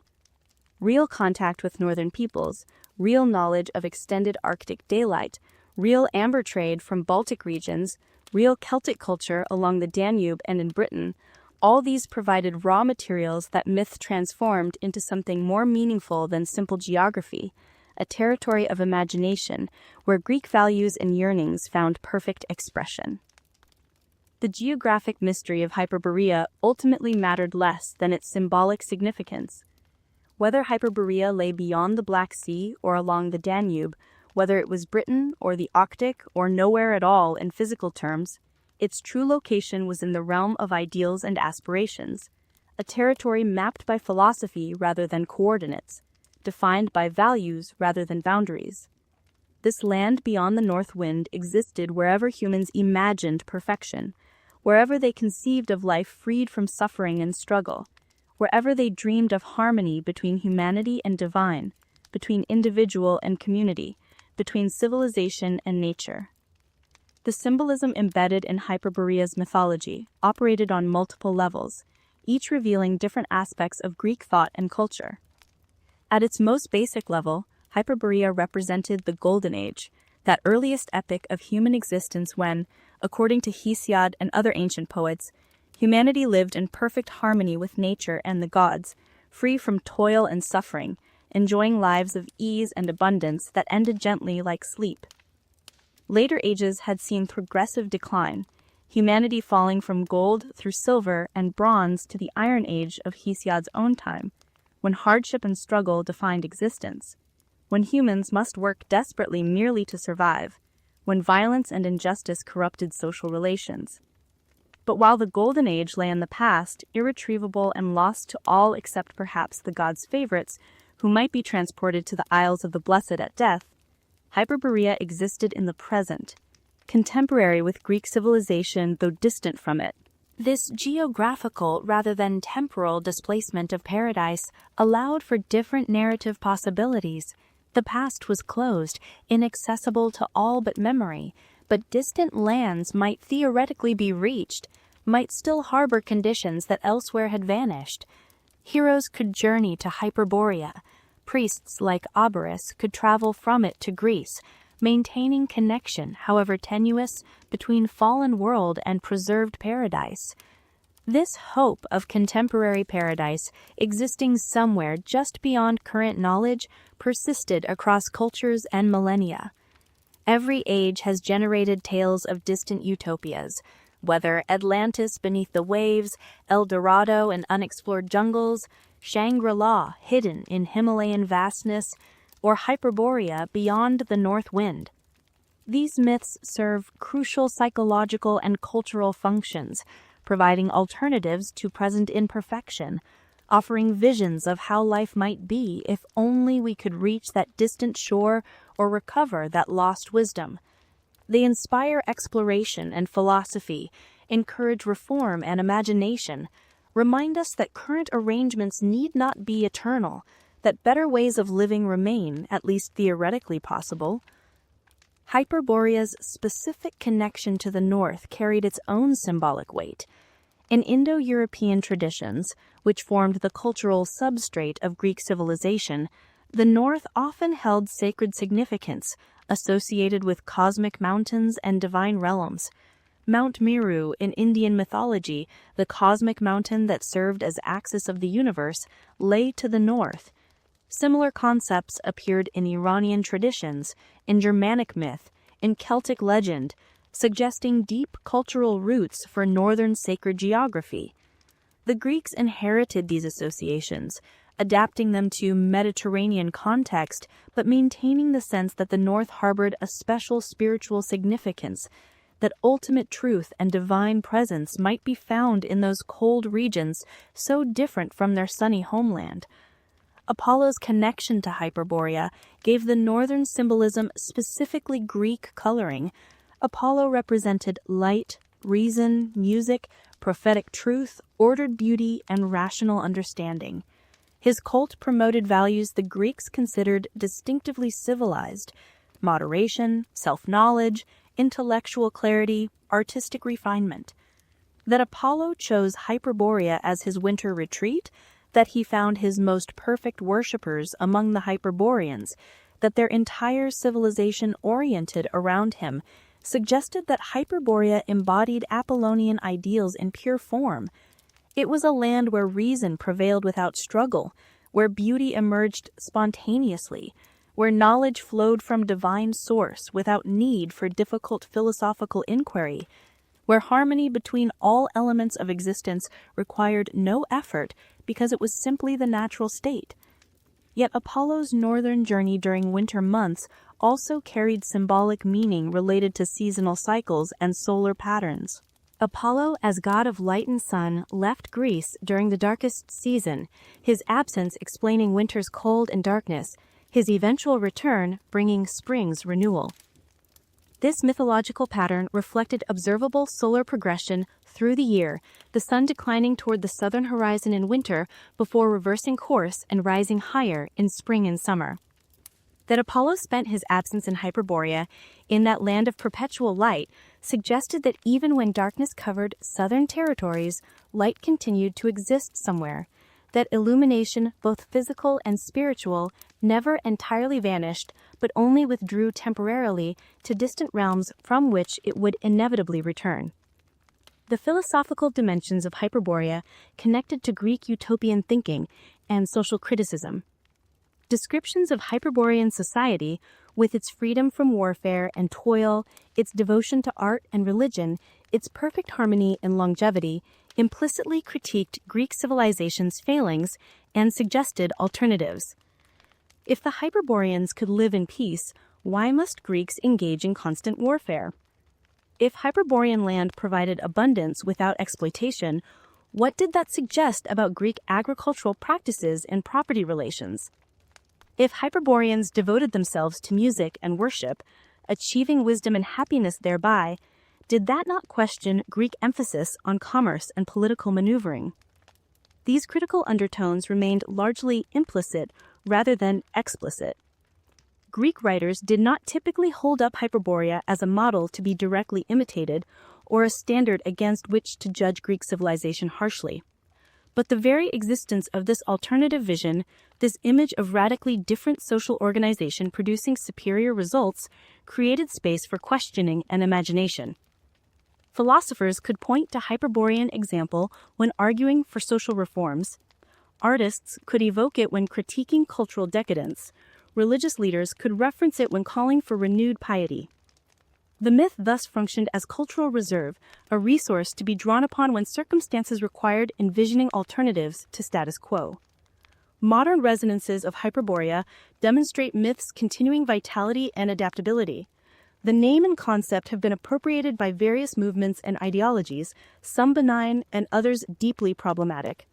The most troubling modern engagement came through Nazi ideology, which drew upon Hyperborean mythology to construct racist fantasies about Aryan origins, claiming Germans descended from these mythical northern people and therefore possessed inherent superiority. This perversion of ancient myth for propaganda purposes reminds us that symbols and stories remain morally neutral tools that can serve any purpose their users choose, that the meanings we project onto myths reveal our own characters and agendas, rather than any inherent qualities in the myths themselves. That Hyperborea has also inspired benign artistic and literary engagement. Fantasy authors have drawn upon the northern paradise concept, creating their own versions of lands beyond the wind where magic still functions and ancient ways persist. Robert E. Howard's Conan stories, set in a Hyperborean age that blended prehistoric fantasy with mythological elements, demonstrate how ancient Greek concepts could be reimagined for modern audiences, adapted to serve new narrative purposes, while retaining something of their original evocative power. The very word Hyperborean has entered English as an adjective, describing extreme northern regions or peoples living in cold climates, linguistic survival testifying to myth's enduring influence. Modern neo-pagan and New Age movements have sometimes claimed connection to Hyperborea, either metaphorically or through literal belief that ancient wisdom from this northern paradise can be recovered and applied today. These movements vary widely in sophistication and sincerity, but they reflect persistent human hunger for lost paradise, for ancient knowledge, for connection to something beyond modern, rationalized existence. Whether one dismisses such movements as wishful thinking or sees in them legitimate spiritual seeking, they demonstrate mythology's continuing power to inspire and motivate, to provide meaning and structure to human lives seeking transcendence. As we reach the end of our exploration of Hyperborea, certain themes merge with clarity.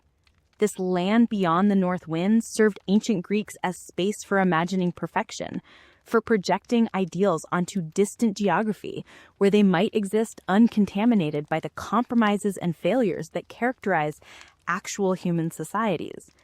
It embodied values the Greeks cherished: devotion to Apollo and all he represented, freedom from suffering and struggle, harmony between humanity and nature, artistic refinement and religious piety, wisdom and peaceful cooperation. Hyperborea also functioned as boundary marker, defining the limits of the known world and suggesting that beyond those limits lay territories where different rules applied, where divine power manifested more directly, where the barriers between mortal and immortal thinned and sometimes disappeared entirely. It was a liminal space, a threshold region where heroes could venture to achieve impossible tasks, where priests like Abaris could originate and then travel south bearing wisdom and healing, where even ordinary geography became symbolic and meaningful rather than merely practical. The myth preserved within itself tensions and paradoxes that made it richly productive for thought and imagination. Hyperborea was utterly remote yet somehow connected to Greece through pilgrimages and offerings. It was impossible to reach by ordinary means, yet heroes could journey there. It lay in the frozen north, yet enjoyed eternal spring. It was contemporary with Greek civilization, yet seemingly unchanged since the Golden Age. These contradictions did not weaken the myth, but strengthened it, creating productive ambiguities that allowed different thinkers to interpret Hyperborea in different ways, to draw from it meanings relevant to their particular concerns and contexts. The question of whether Hyperborea had any historical basis, whether it preserved garbled memories of real northern peoples or places, admits no definitive answer. Certainly, Greeks had real contact with northern territories and peoples. Certainly, they received reports about Arctic phenomena and Baltic amber. Certainly, Celtic and Scythian cultures possessed characteristics that could have contributed to Hyperborean mythology. But by the time Greek literature preserved Hyperborea for us, whatever historical kernels might have existed had been so transformed by mythological elaboration, so incorporated into broader narrative and symbolic frameworks, that separating fact from fiction becomes impossible and perhaps pointless. What matters is not whether Hyperborea existed physically, but that it existed imaginatively, that it served important cultural and psychological functions, that it inspired and continues to inspire reflection about human potential and divine relationship. The land beyond the north wind remains with us, translated into contemporary idiom, perhaps, reimagined for modern concerns, but still recognizable in its essential features. We still seek utopias, still imagine perfect societies existing just beyond our reach, still dream of escaping the limitations that define mortal existence. We still feel drawn to distant places, convinced that somewhere else must harbor wisdom or peace or fulfillment we cannot find where we are. As you rest now, letting these images and ideas settle into your mind, perhaps you can envision yourself walking those amber-lined riverbanks, hearing the swans sing in perfect harmony with human voices, feeling the perpetual spring breeze carrying scents of flowers that never fade, watching the sun circle the horizon without setting. Perhaps you can imagine a society without warfare or suffering, where every day brings music and celebration, where wisdom flows from divine source, where life extends for centuries but remains vibrant and joyful throughout. These visions, whether understood as historical geography or symbolic territory, as ancient wisdom or timeless myth, connect us to something fundamental in human experience. They remind us that we have always been dissatisfied with limitations, always sought something better, always believed that perfection might exist somewhere beyond our current reach. They encourage us to keep imagining, keep exploring, keep wondering what might be possible if only we could find the right path, the right knowledge, the right transformation. The legacy of Hyperborea lives on not in any physical location we might visit, not in archaeological discoveries we might unearth, but in the continuing power of its vision to inspire and provoke, to comfort and challenge. It remains beyond the north wind, beyond our maps and measurements, preserved in stories we tell and retell, in symbols we interpret and reinterpret, in dreams we dream of distant perfection and eternal spring.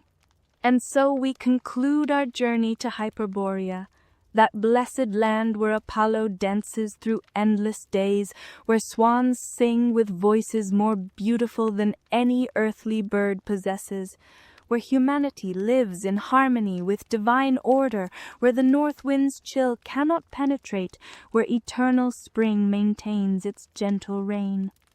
May the visions of this northern paradise bring you peace as you rest. May its music echo softly in your dreams, and may you wake refreshed and renewed, carrying with you something of Hyperborea's blessed nature into your own waking world. If you've enjoyed this journey through ancient myth and sacred geography, through the realms of impossible perfection and eternal light, please consider liking and subscribing to support more explorations of the stories that have shaped human imagination across millennia.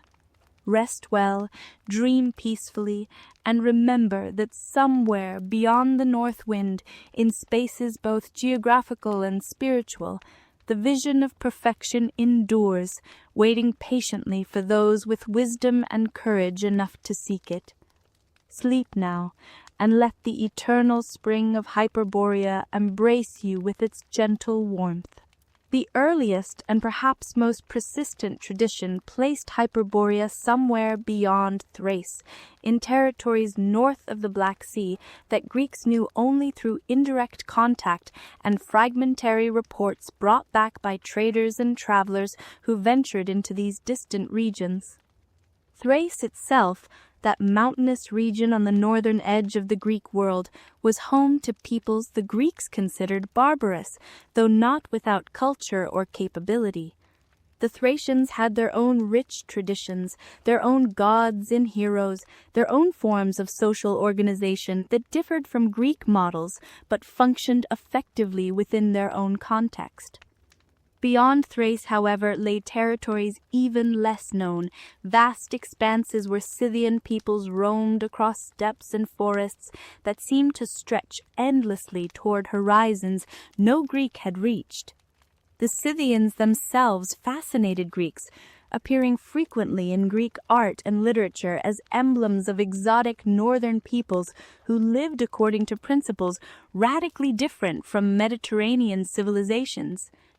They were famed horsemen and archers, fearsome warriors whose mobility and martial skills made them formidable opponents despite their lack of permanent cities or written records. Greek colonies established along the Black Sea's northern coast. Cities like Olbia and Chersonesus maintained complex trading relationships with Scythians, receiving furs and slaves and grain in exchange for wine and olive oil, and manufactured goods that Scythian elites prized as status symbols and luxury items.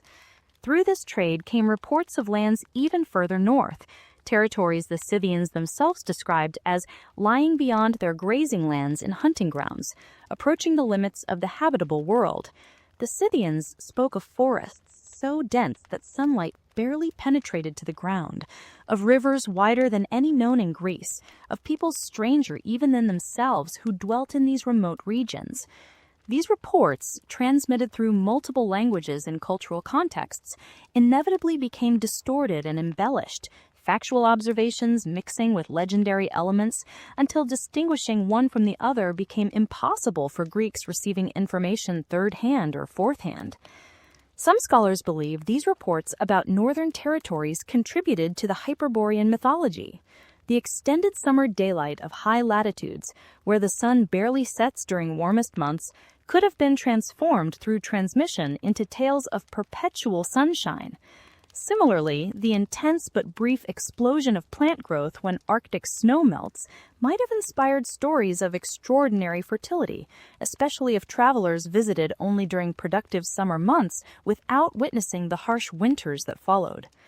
Even the amber that featured so prominently in Hyperborean geography had clear counterpart in amber that came from Baltic regions through trade routes stretching across enormous distances and involving multiple intermediaries. This fossilized tree resin, prized throughout the ancient world for its beauty and its supposed magical and medicinal properties, originated in forests along the Baltic Sea, where ancient trees had oozed resin that was eventually covered by sediment, preserved for millions of years, and finally washed onto beaches by wave action. The Greeks knew amber came from somewhere in the distant north, understood it was associated with trees and water, but lacked detailed knowledge of its actual origins.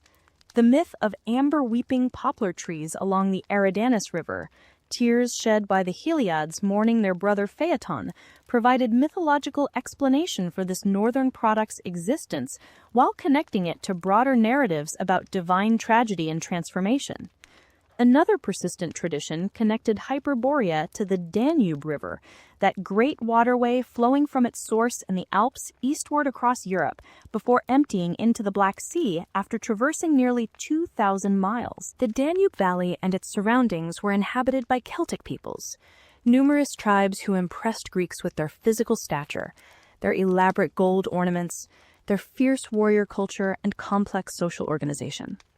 The Celts were not a single unified nation, but rather a cultural grouping sharing linguistic roots and certain religious and social practices, while maintaining distinct tribal identities and often engaging in warfare against one another.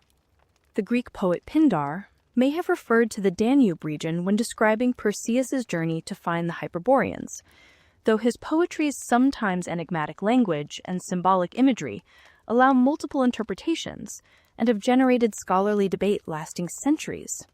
If Pindar did intend the Danube, this would place Hyperborea in territories that Greeks knew existed and had some limited knowledge of, making the mythical land slightly more concrete and geographically grounded than purely imaginary locations would be. The identification also made sense given trade relationships that brought Greek goods up the Danube Valley and brought Celtic products, especially metalwork and amber, transported from further north, southward into Mediterranean markets. The Greeks also heard reports of Celtic Druidic practices, religious traditions focused on sacred groves rather than built temples, a priesthood preserving oral knowledge across generations. These practices, while different from Greek forms, might have contributed to conceptions of Hyperborean worship conducted in forest clearings, of wisdom passed orally rather than through texts, of religious leaders understanding cosmic order through observation rather than philosophical inquiry. The possible identification of Hyperboreans with Celts along the Danube River had explicit support in some ancient sources. Heraclides Ponticus and other Greek writers directly identified the Hyperboreans as a Celtic tribe, possibly the Helvetii, who inhabited territories near the Alps and maintained particularly strong cultural traditions. The identification of the Rhipaean Mountains with the Alps themselves provided geographical grounding for this theory, making Hyperborea a land located beyond this mountain range in territories that Greeks knew existed but had limited direct knowledge of. This identification made Hyperborea simultaneously mythical and potentially real, a distant paradise that nevertheless occupied physical space on the map, rather than existing purely in imagination. Celtic culture's emphasis on music and poetry, their bardic traditions that preserved tribal history and genealogy through memorized verses, their complex social structures that included distinct classes of warriors, priests, craftsmen, and farmers, might have contributed to Greek conceptions of Hyperborean civilization as devoted to artistic and religious pursuits rather than purely to warfare and material acquisition. Yet actual Celtic peoples were far from the peaceful Hyperboreans of myth. Celtic tribes engaged in frequent warfare, conducted cattle raids against neighbors, practiced human sacrifice according to Greek and Roman reports, maintained social hierarchies based partly on martial prowess. The transformation of warlike Celts into peaceful Hyperboreans would require substantial mythological elaboration, selective emphasis on certain cultural features, while ignoring others that contradicted the paradisical image. Perhaps the most intriguing and influential ancient identification of Hyperborea came from Hecataeus of Abdera, that Greek historian and philosopher of the 4th century before the Common Era, who compiled extensive information about northern lands and peoples. Hecataeus suggested that Hyperborea might be Britain, that large island lying beyond Celtic Gaul in the Western Ocean, separated from the European continent by a channel that could be crossed in favorable conditions, but that provided sufficient barrier to maintain British distinctiveness from continental peoples. Diodorus Siculus, writing several centuries later, preserved substantial portions of Hecataeus's now lost work, including his description of Hyperborea as Northern Island. According to this account transmitted through Diodorus, beyond the lands of the Celts in the ocean to the north, lay an island no smaller than Sicily in extent, inhabited by people called Hyperboreans, because they lived beyond the point from which the north wind blows.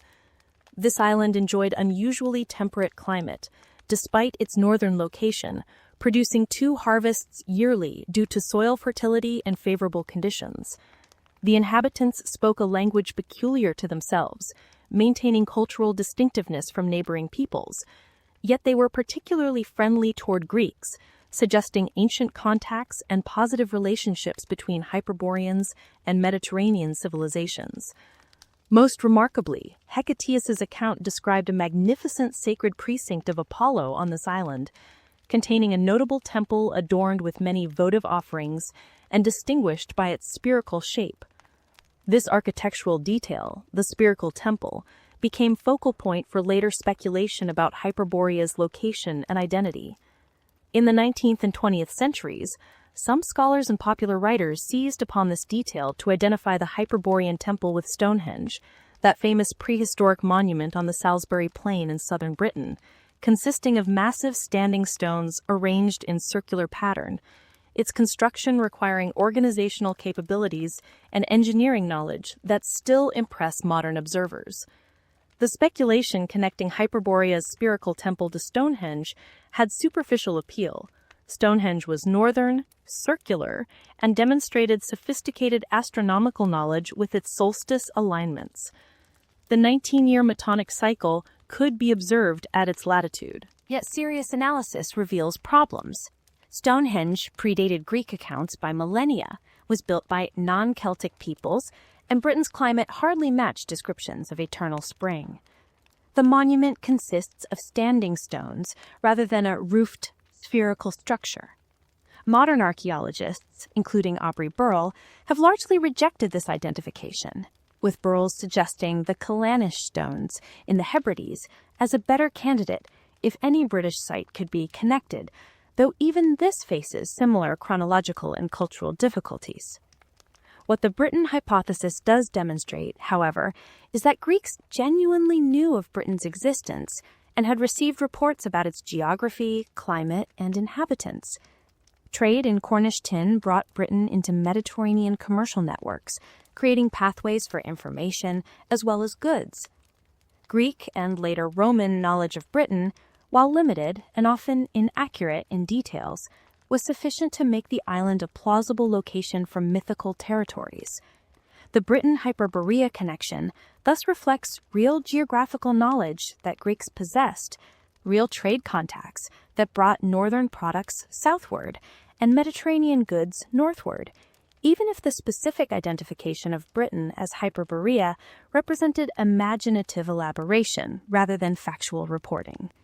Modern speculation, particularly from the 18th century onward, has pushed Hyperborea into Arctic regions, suggesting the myth preserved memories of warmer climatic periods or reflected exaggerated reports of midnight sun phenomena. Russian scholars showed sustained interest, with Empress Catherine the Great allegedly organizing an Arctic expedition seeking the elixir of eternal youth. The Arctic hypothesis has appeal, as the midnight sun literally matches descriptions of perpetual daylight, and brief Arctic summers create intense bursts of life. Yet Greeks had virtually no direct Arctic knowledge, and no evidence suggests Arctic peoples worshipped Apollo or maintained Hyperborean-like practices. The truth, if we can speak of truth regarding mythology, likely involves synthesis rather than singular identification.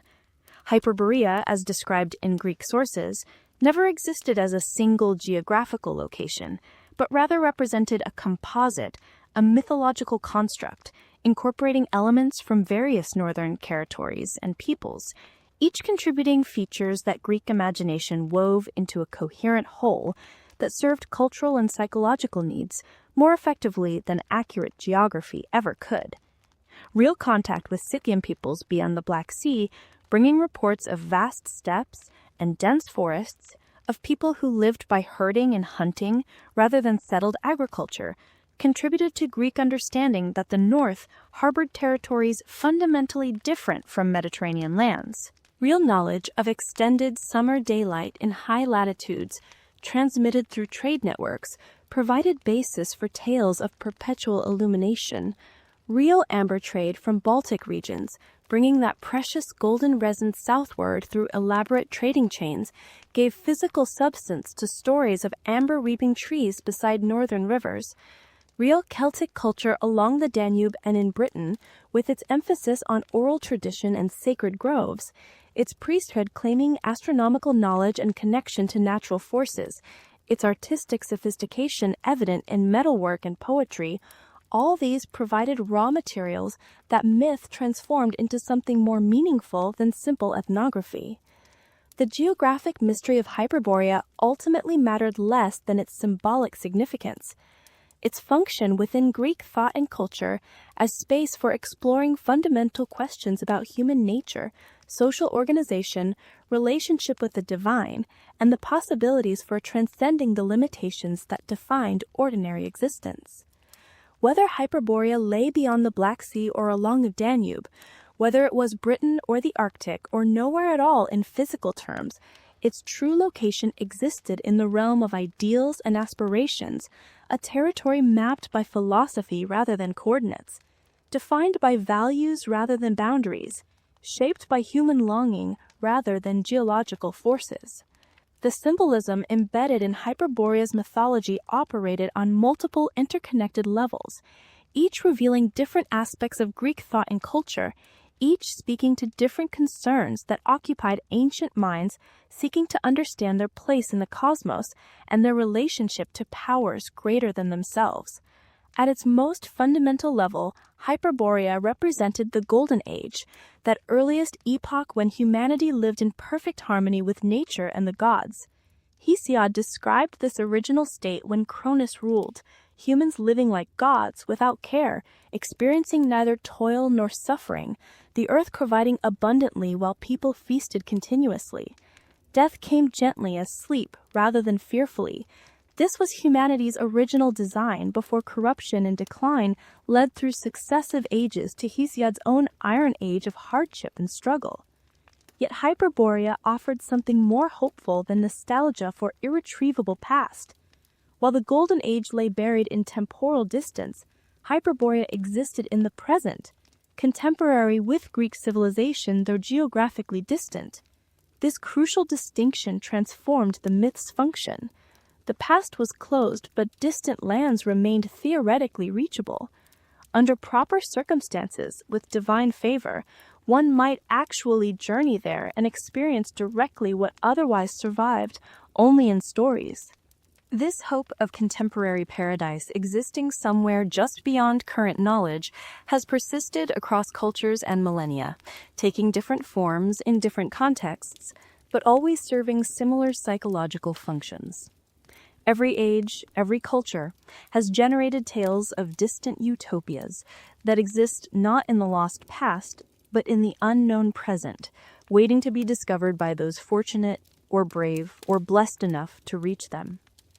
Medieval Europeans sought the kingdom of Prester John, that Christian realm supposedly existing somewhere in Africa or Asia, ruled by a priest king who maintained faith and justice in territories beyond Muslim control.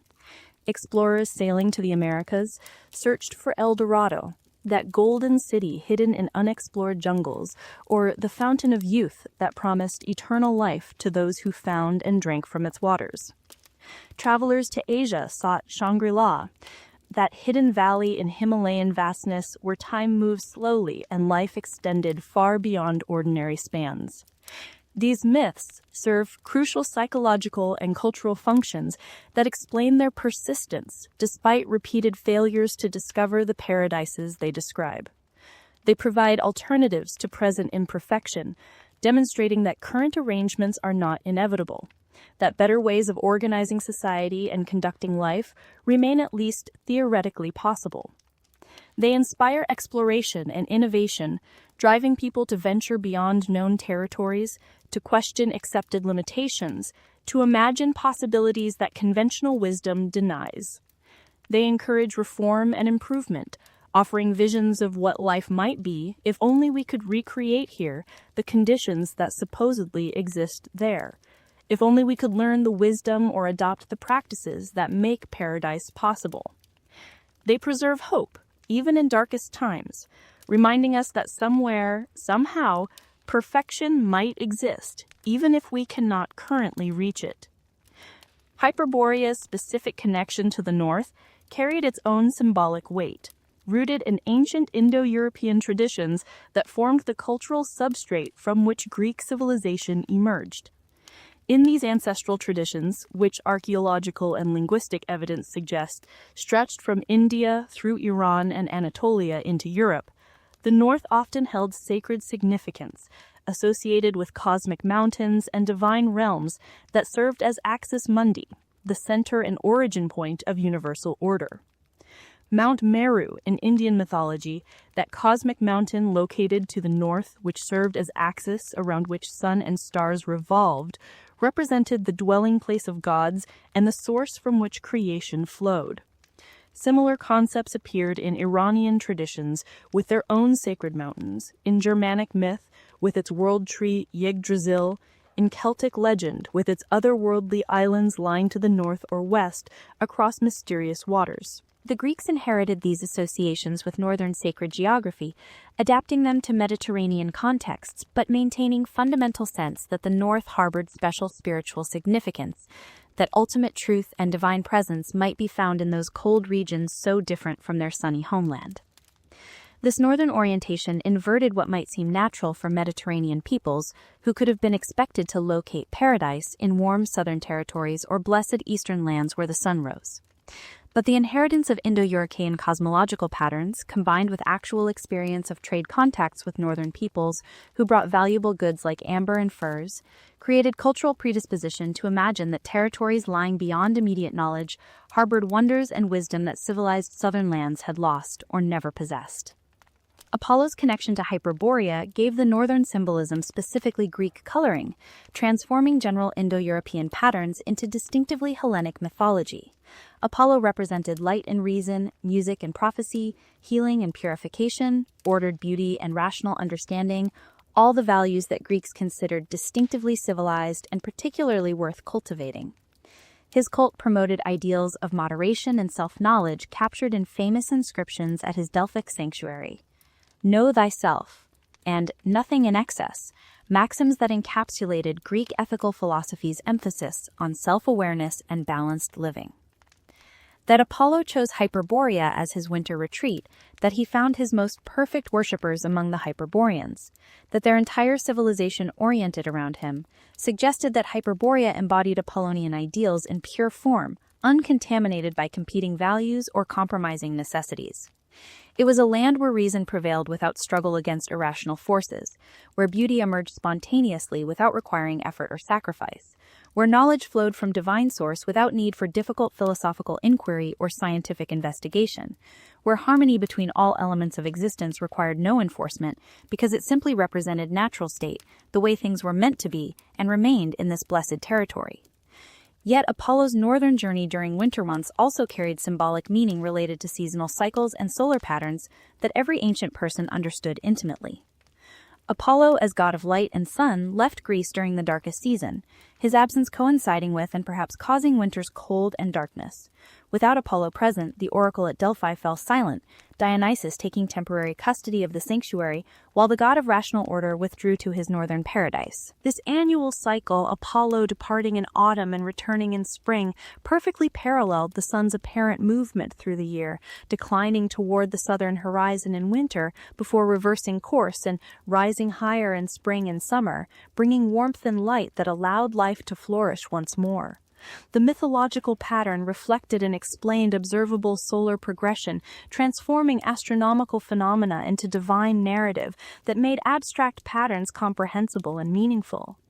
Apollo spent his absence in Hyperborea, in that land of perpetual light, suggesting that even when darkness covered southern territories, light continued to exist somewhere. That illumination, both physical and spiritual, never entirely vanished but only withdrew temporarily to distant realms from which it would inevitably return.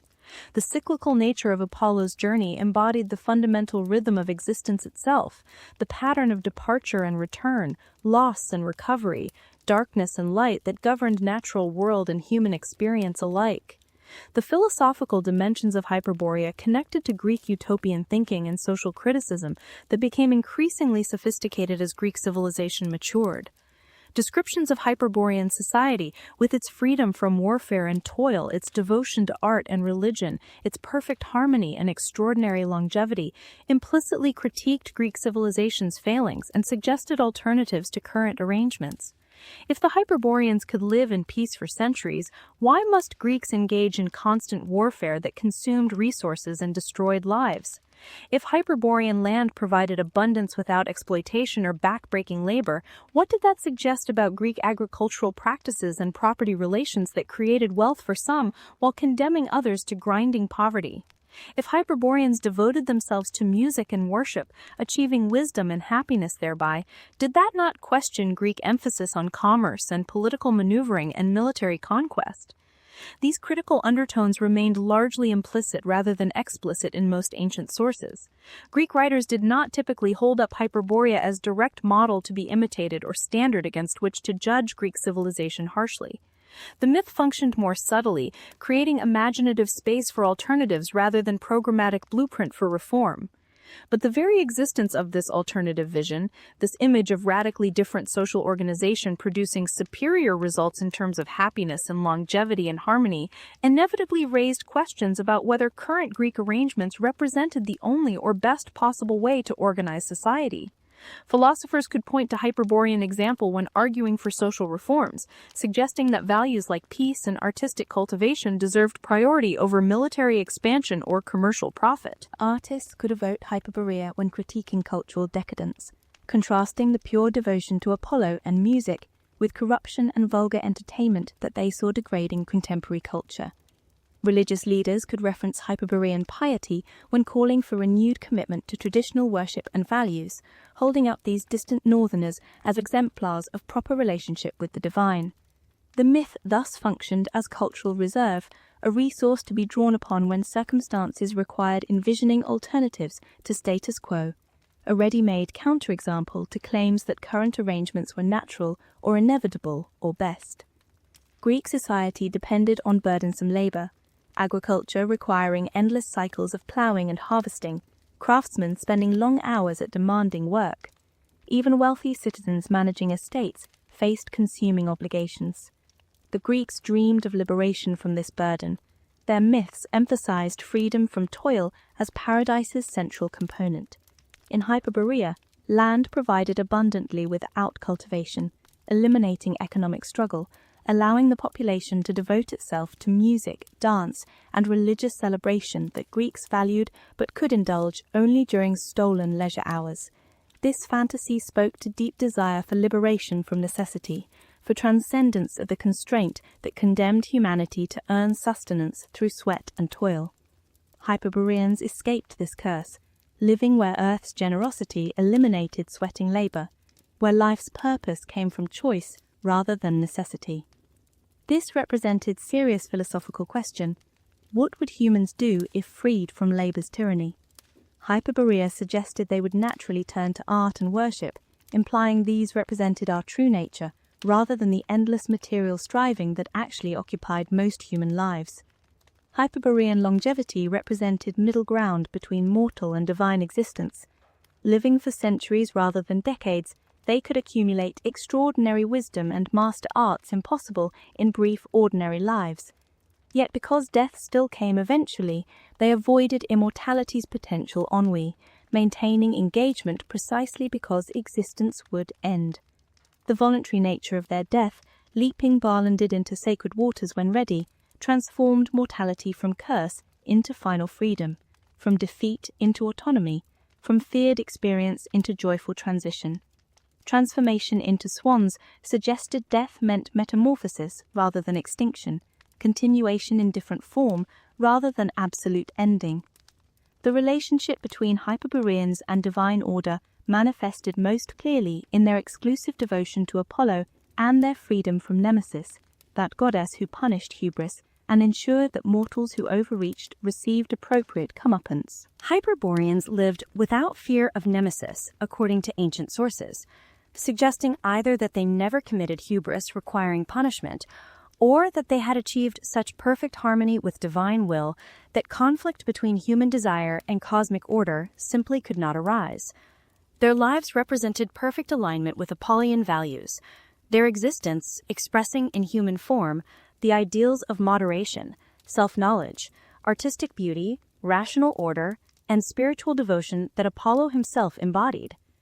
This divine favor, this state of grace that Hyperboreans enjoyed, contrasted sharply with Greek experience of constant tension between human ambition and divine prerogative, between desire for achievement and awareness that reaching too high invited catastrophic punishment.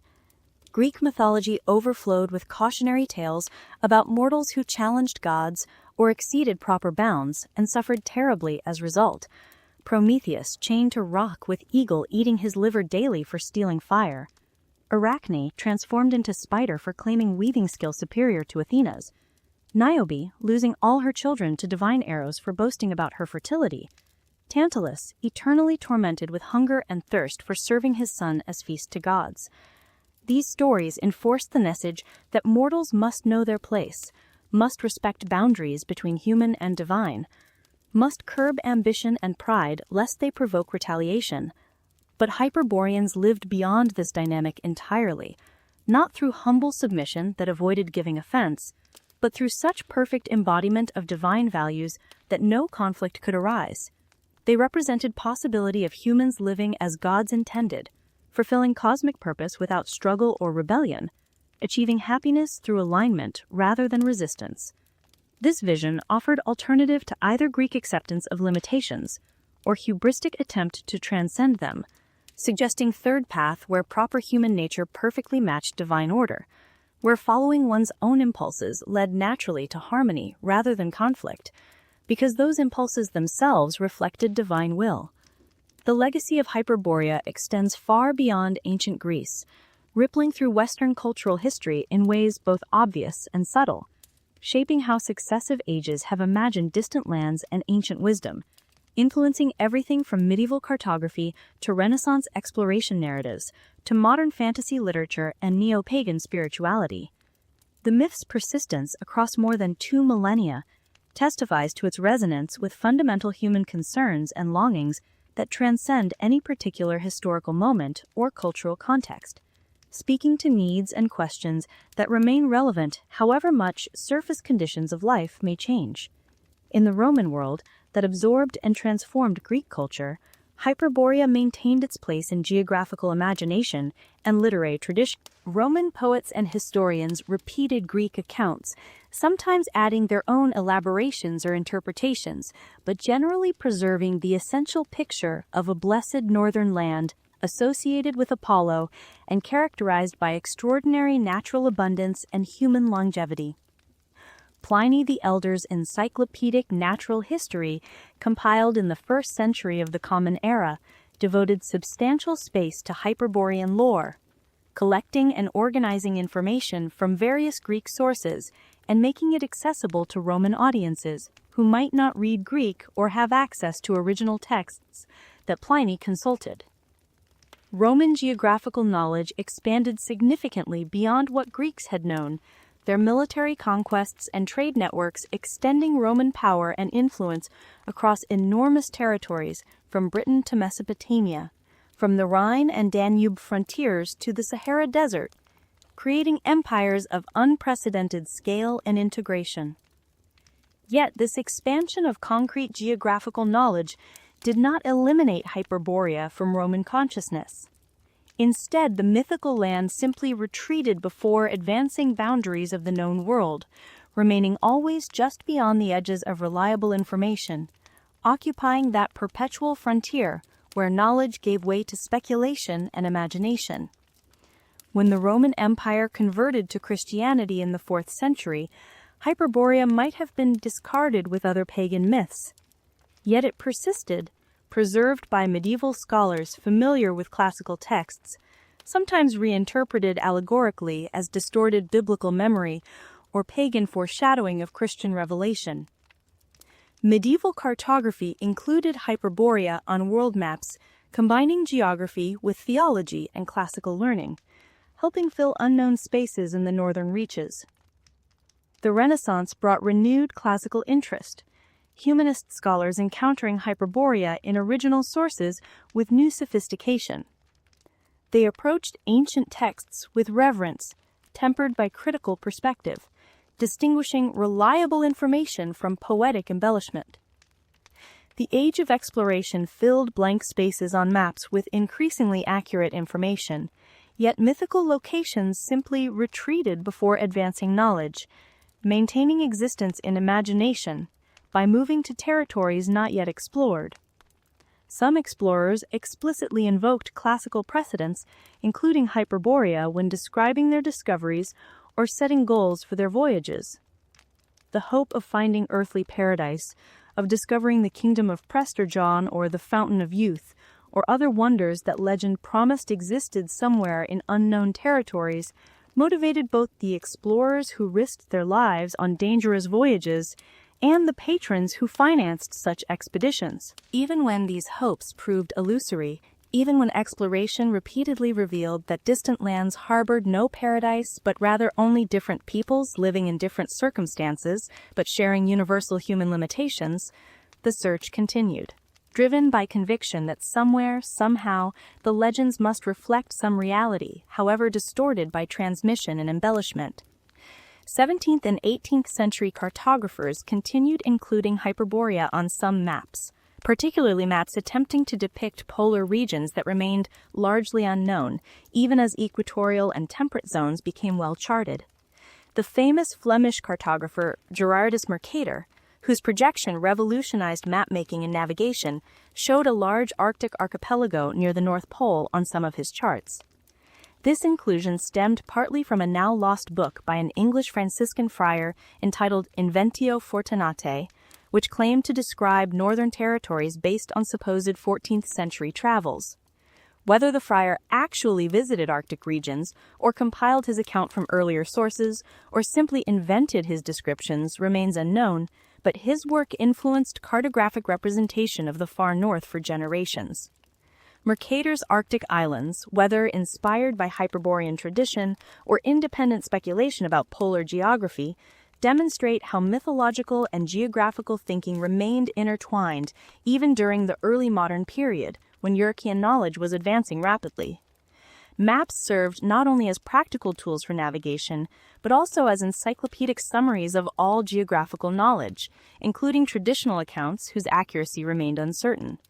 Only gradually did cartography shift toward representing only verified information, relegating unconfirmed reports and classical myths to historical curiosity rather than current geographical belief. The Enlightenment brought new approaches, attempting to understand how myths originated and what realities might underlie fantastic elaborations. Jean-Sylvain Bailly proposed Hyperborea represented memory of an ancient circumpolar civilization during warmer climatic periods. Empress Catherine the Great allegedly organized Arctic expeditions seeking eternal youth.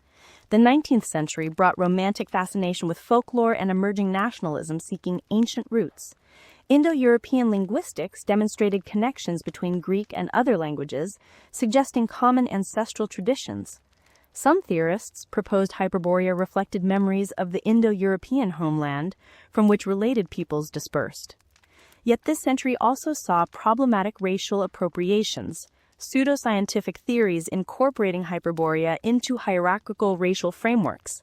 These reached toxic culmination in Nazi ideology, which claimed Germans descended from Hyperboreans to justify genocidal programs, permanently tainting the myth. 20th century fantasy literature incorporated Hyperborean elements healthily. Robert E. Howard's Conan stories in an invented Hyperborean age demonstrated how Greek concepts could be reimagined for modern audiences. The pattern of distant magical lands at world's edge, where wonders survive, influenced countless fantasy works, providing frameworks for exploring anxieties about modernization and loss of connection to nature. Modern neo-pagan movements have incorporated Hyperborea as metaphor for spiritual states or symbol of ancient wisdom. Interpretations vary widely from serious reconstruction to New Age eclecticism to charlatanism.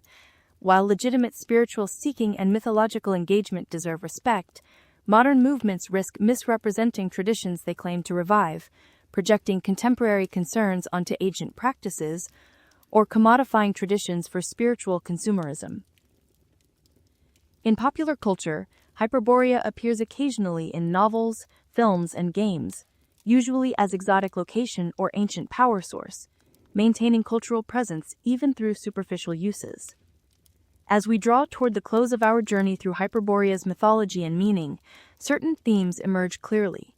Hyperborea served ancient Greeks as space for imagining perfection, projecting ideals onto distant geography where they might exist uncontaminated by ordinary failures. It embodied cherished values, devotion to Apollo, freedom from suffering, harmony between humanity and nature, between mortal and divine. The land beyond the north wind functioned as more than fantasy. It provided tools for thinking about fundamental questions regarding human nature, social organization, and possibilities for transcending ordinary limitations. By imagining people who lived differently, organized society around different principles, and achieved impossible results, the myth opened space for questioning status quo and exploring alternatives. If Hyperboreans could live peacefully for centuries, perhaps constant warfare wasn't inevitable. If their land provided abundant harvests without exploitation, perhaps Greek economics weren't the only way. If devotion to art and worship brought wisdom, perhaps Greek priorities deserved reconsideration. These critical possibilities remained largely implicit rather than explicit in most ancient sources. Greek writers rarely held up Hyperborea as direct model to be imitated, or as a standard against which to judge Greek civilization harshly. The myth functioned more subtly than programmatic social criticism, creating imaginative space for alternatives rather than detailed blueprints for reform. But the very existence of this alternative vision, this image of radically different society producing superior results, inevitably raised questions about necessity and contingency, about which aspects of Greek life reflected immutable human nature, and which represented choices that might be made differently. The geographic mystery of Hyperborea, that persistent uncertainty about where exactly the Blessed Land existed, or whether it existed at all in physical terms, reflects the myth's essential nature as symbolic space rather than cartographic location. While various ancient and modern theorists have proposed identifications with Scythian territories, Celtic lands along the Danube, Britain, or Arctic regions, none of these identifications prove entirely convincing when examined carefully. Each captures some elements of the Hyperborean tradition while failing to match other crucial features. The truth likely involves synthesis, Hyperborea representing composite drawing upon reports about various northern territories and peoples, each contributing elements that Greek imagination wove into coherent mythological whole, serving cultural needs more effectively than accurate geography could. Yet the geographic imprecision does not diminish Hyperborea's significance, but rather enhances it, transforming the myth from claim about specific place into statement about possibility itself. Hyperborea's location beyond the north wind, beyond the edges of reliable knowledge, beyond territories accessible to ordinary travelers, meant that it could not be definitively disproven through exploration or investigation. As long as any portion of the Earth remained unmapped, Hyperborea might exist there.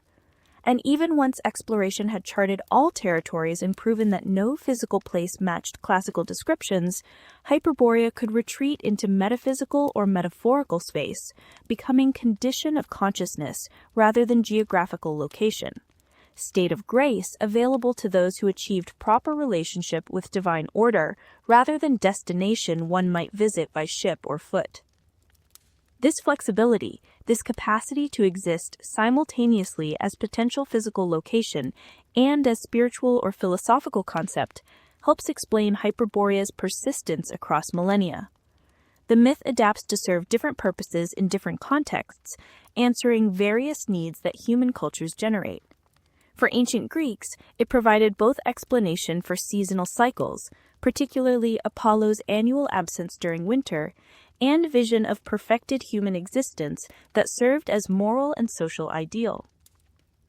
For medieval and Renaissance Europeans, it represented continuity with classical tradition, connection to ancient wisdom that Christianity had not entirely superseded. For Enlightenment thinkers, it posed questions about mythology's relationship to history and geography, about how rational analysis might distinguish fact from fiction in traditional accounts. For Romantics and nationalists, it suggested ancient roots in cultural identities deeper than documented history could trace. Even the troubling appropriations by racial theorists and Nazi ideology, however much we must condemn and reject such distortions, demonstrate the myth's continuing power and adaptability, its capacity to be bent towards serving virtually any purpose depending on how interpreters approach it. This very flexibility creates both opportunity and danger. The opportunity lies in myth's openness to reinterpretation, its ability to speak to new ages and circumstances, to address concerns that its originators never imagined. The danger lies in precisely this openness, the ease with which myths can be twisted to serve ideologies their original tellers would have found abhorrent, the way ancient stories can be weaponized for modern political purposes by those unscrupulous enough to exploit their cultural authority while ignoring their actual content and context. The responsibility, therefore, falls upon each generation to engage thoughtfully and ethically with inherited mythological traditions, to honor their complexity and ambiguity rather than reducing them to simple propaganda, to recognize both their cultural value and their potential for misuse, to distinguish between legitimate reinterpretation that respects tradition while adapting it to new circumstances, and illegitimate appropriation that perverts original meaning to serve purposes fundamentally at odds with the values the myths actually embody. In Hyperborea's case, this means recognizing that myths of distant paradises speak to universal human longings rather than supposed racial superiorities, that stories of blessed lands reflect common hopes transcending any particular people or nation, that the yearning for harmony and peace and freedom from suffering belongs to humanity as a whole rather than any exclusive group. The scientific and archaeological perspectives on Hyperborea, while generally concluding that no such place existed in physical form matching classical descriptions, nevertheless find value in examining what the myth reveals about Greek geographical knowledge, trade contacts, cultural values, and ways of processing information about distant territories. The amber trade from Baltic regions, the reports about extended summer daylight in high latitudes, the contacts with Celtic and Scythian peoples, all these real phenomena contributed raw material that myth transformed into something more meaningful than mere ethnographic or geographical reporting. Understanding this transformation, how factual observations become incorporated into mythological frameworks, helps us comprehend not just ancient Greek thought, but human cognition generally, the ways we construct meaning from experience and organize knowledge into narratives that serve psychological and cultural functions beyond simple information storage. What does Hyperborea mean for us today? Why should modern audiences care about ancient myths of Northern Paradise? The answer lies in recognizing that fundamental human concerns haven't changed as much as surface conditions suggest. We still struggle with mortality, seek meaning beyond survival, yearn for peace just beyond our grasp. We still organize societies imperfectly, creating systems producing suffering alongside prosperity. We still wonder about powers greater than ourselves and tell stories about distant possibilities. Hyperborea speaks through mythic language to continuing concerns, engaging imagination rather than purely rational analysis. It doesn't offer solutions, but does something more valuable. It preserves vision of possibility, reminds us current arrangements aren't inevitable, encourages imagining alternatives.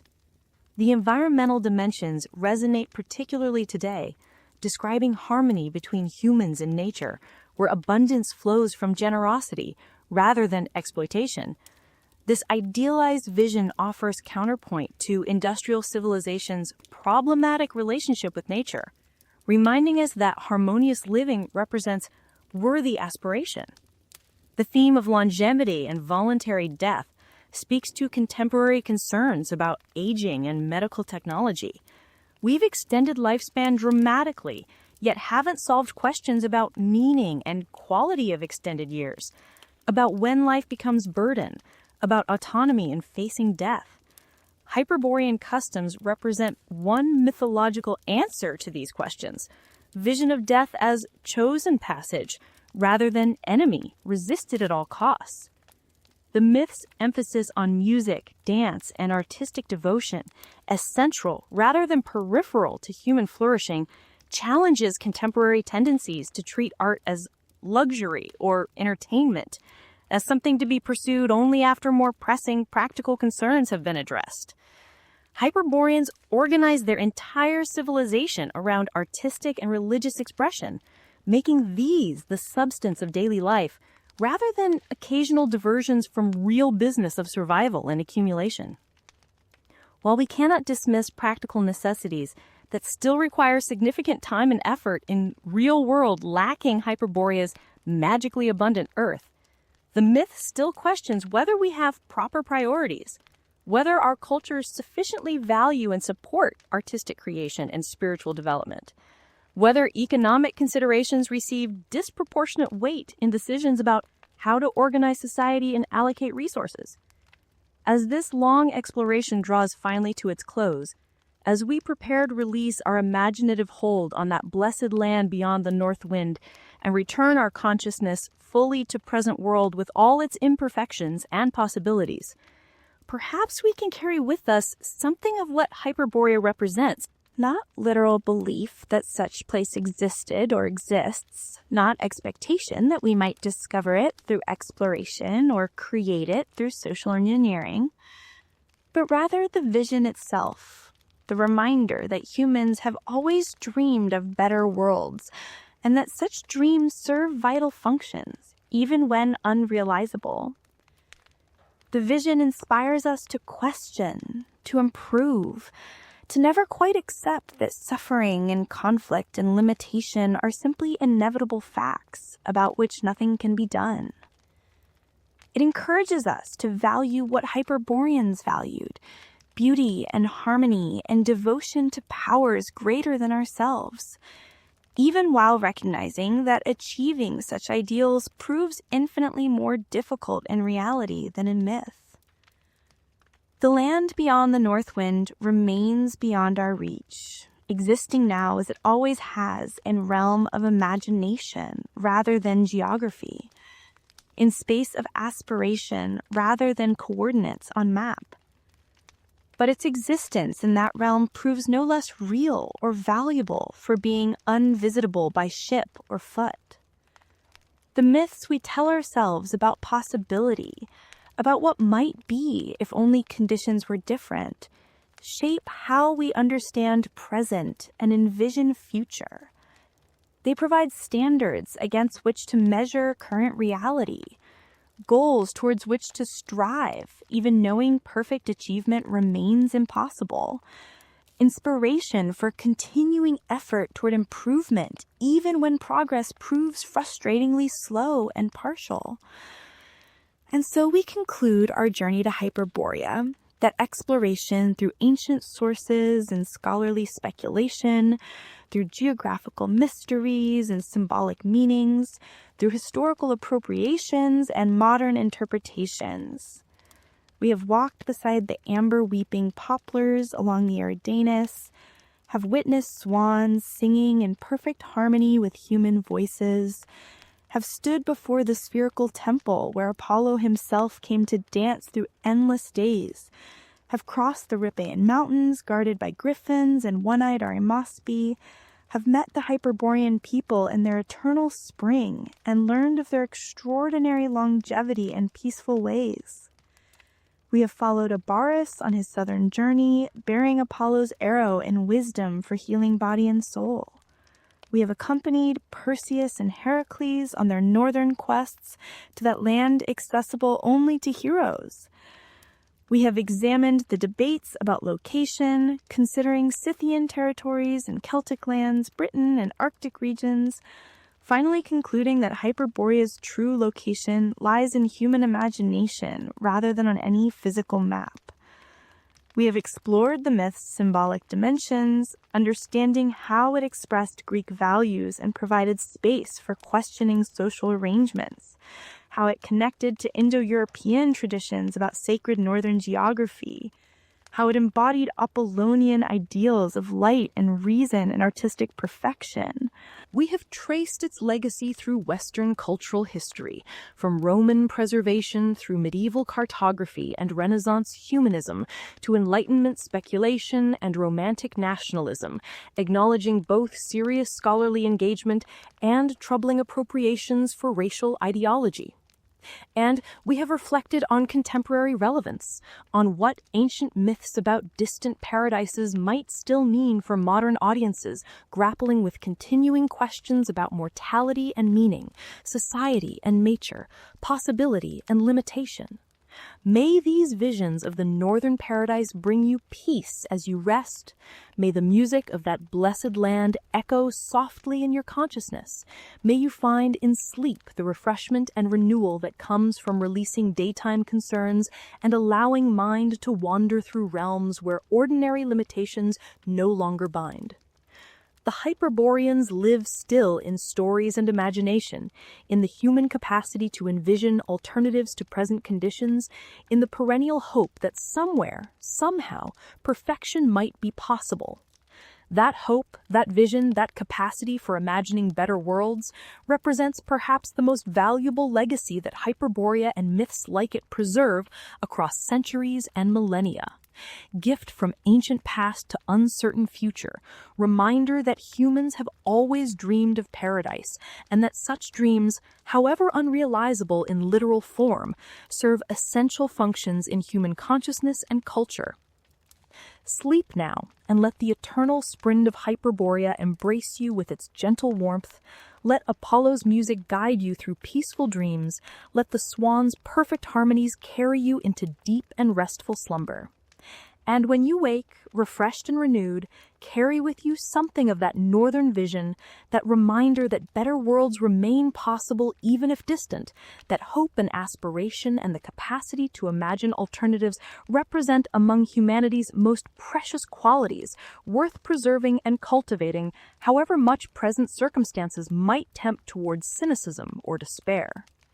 If you have found value in this exploration of ancient mythology and its meanings, if these stories and reflections have enriched your understanding or brought you peace, please consider supporting this channel by liking this video and subscribing for more journeys through the myths, legends, and mysteries that have shaped human imagination across the ages.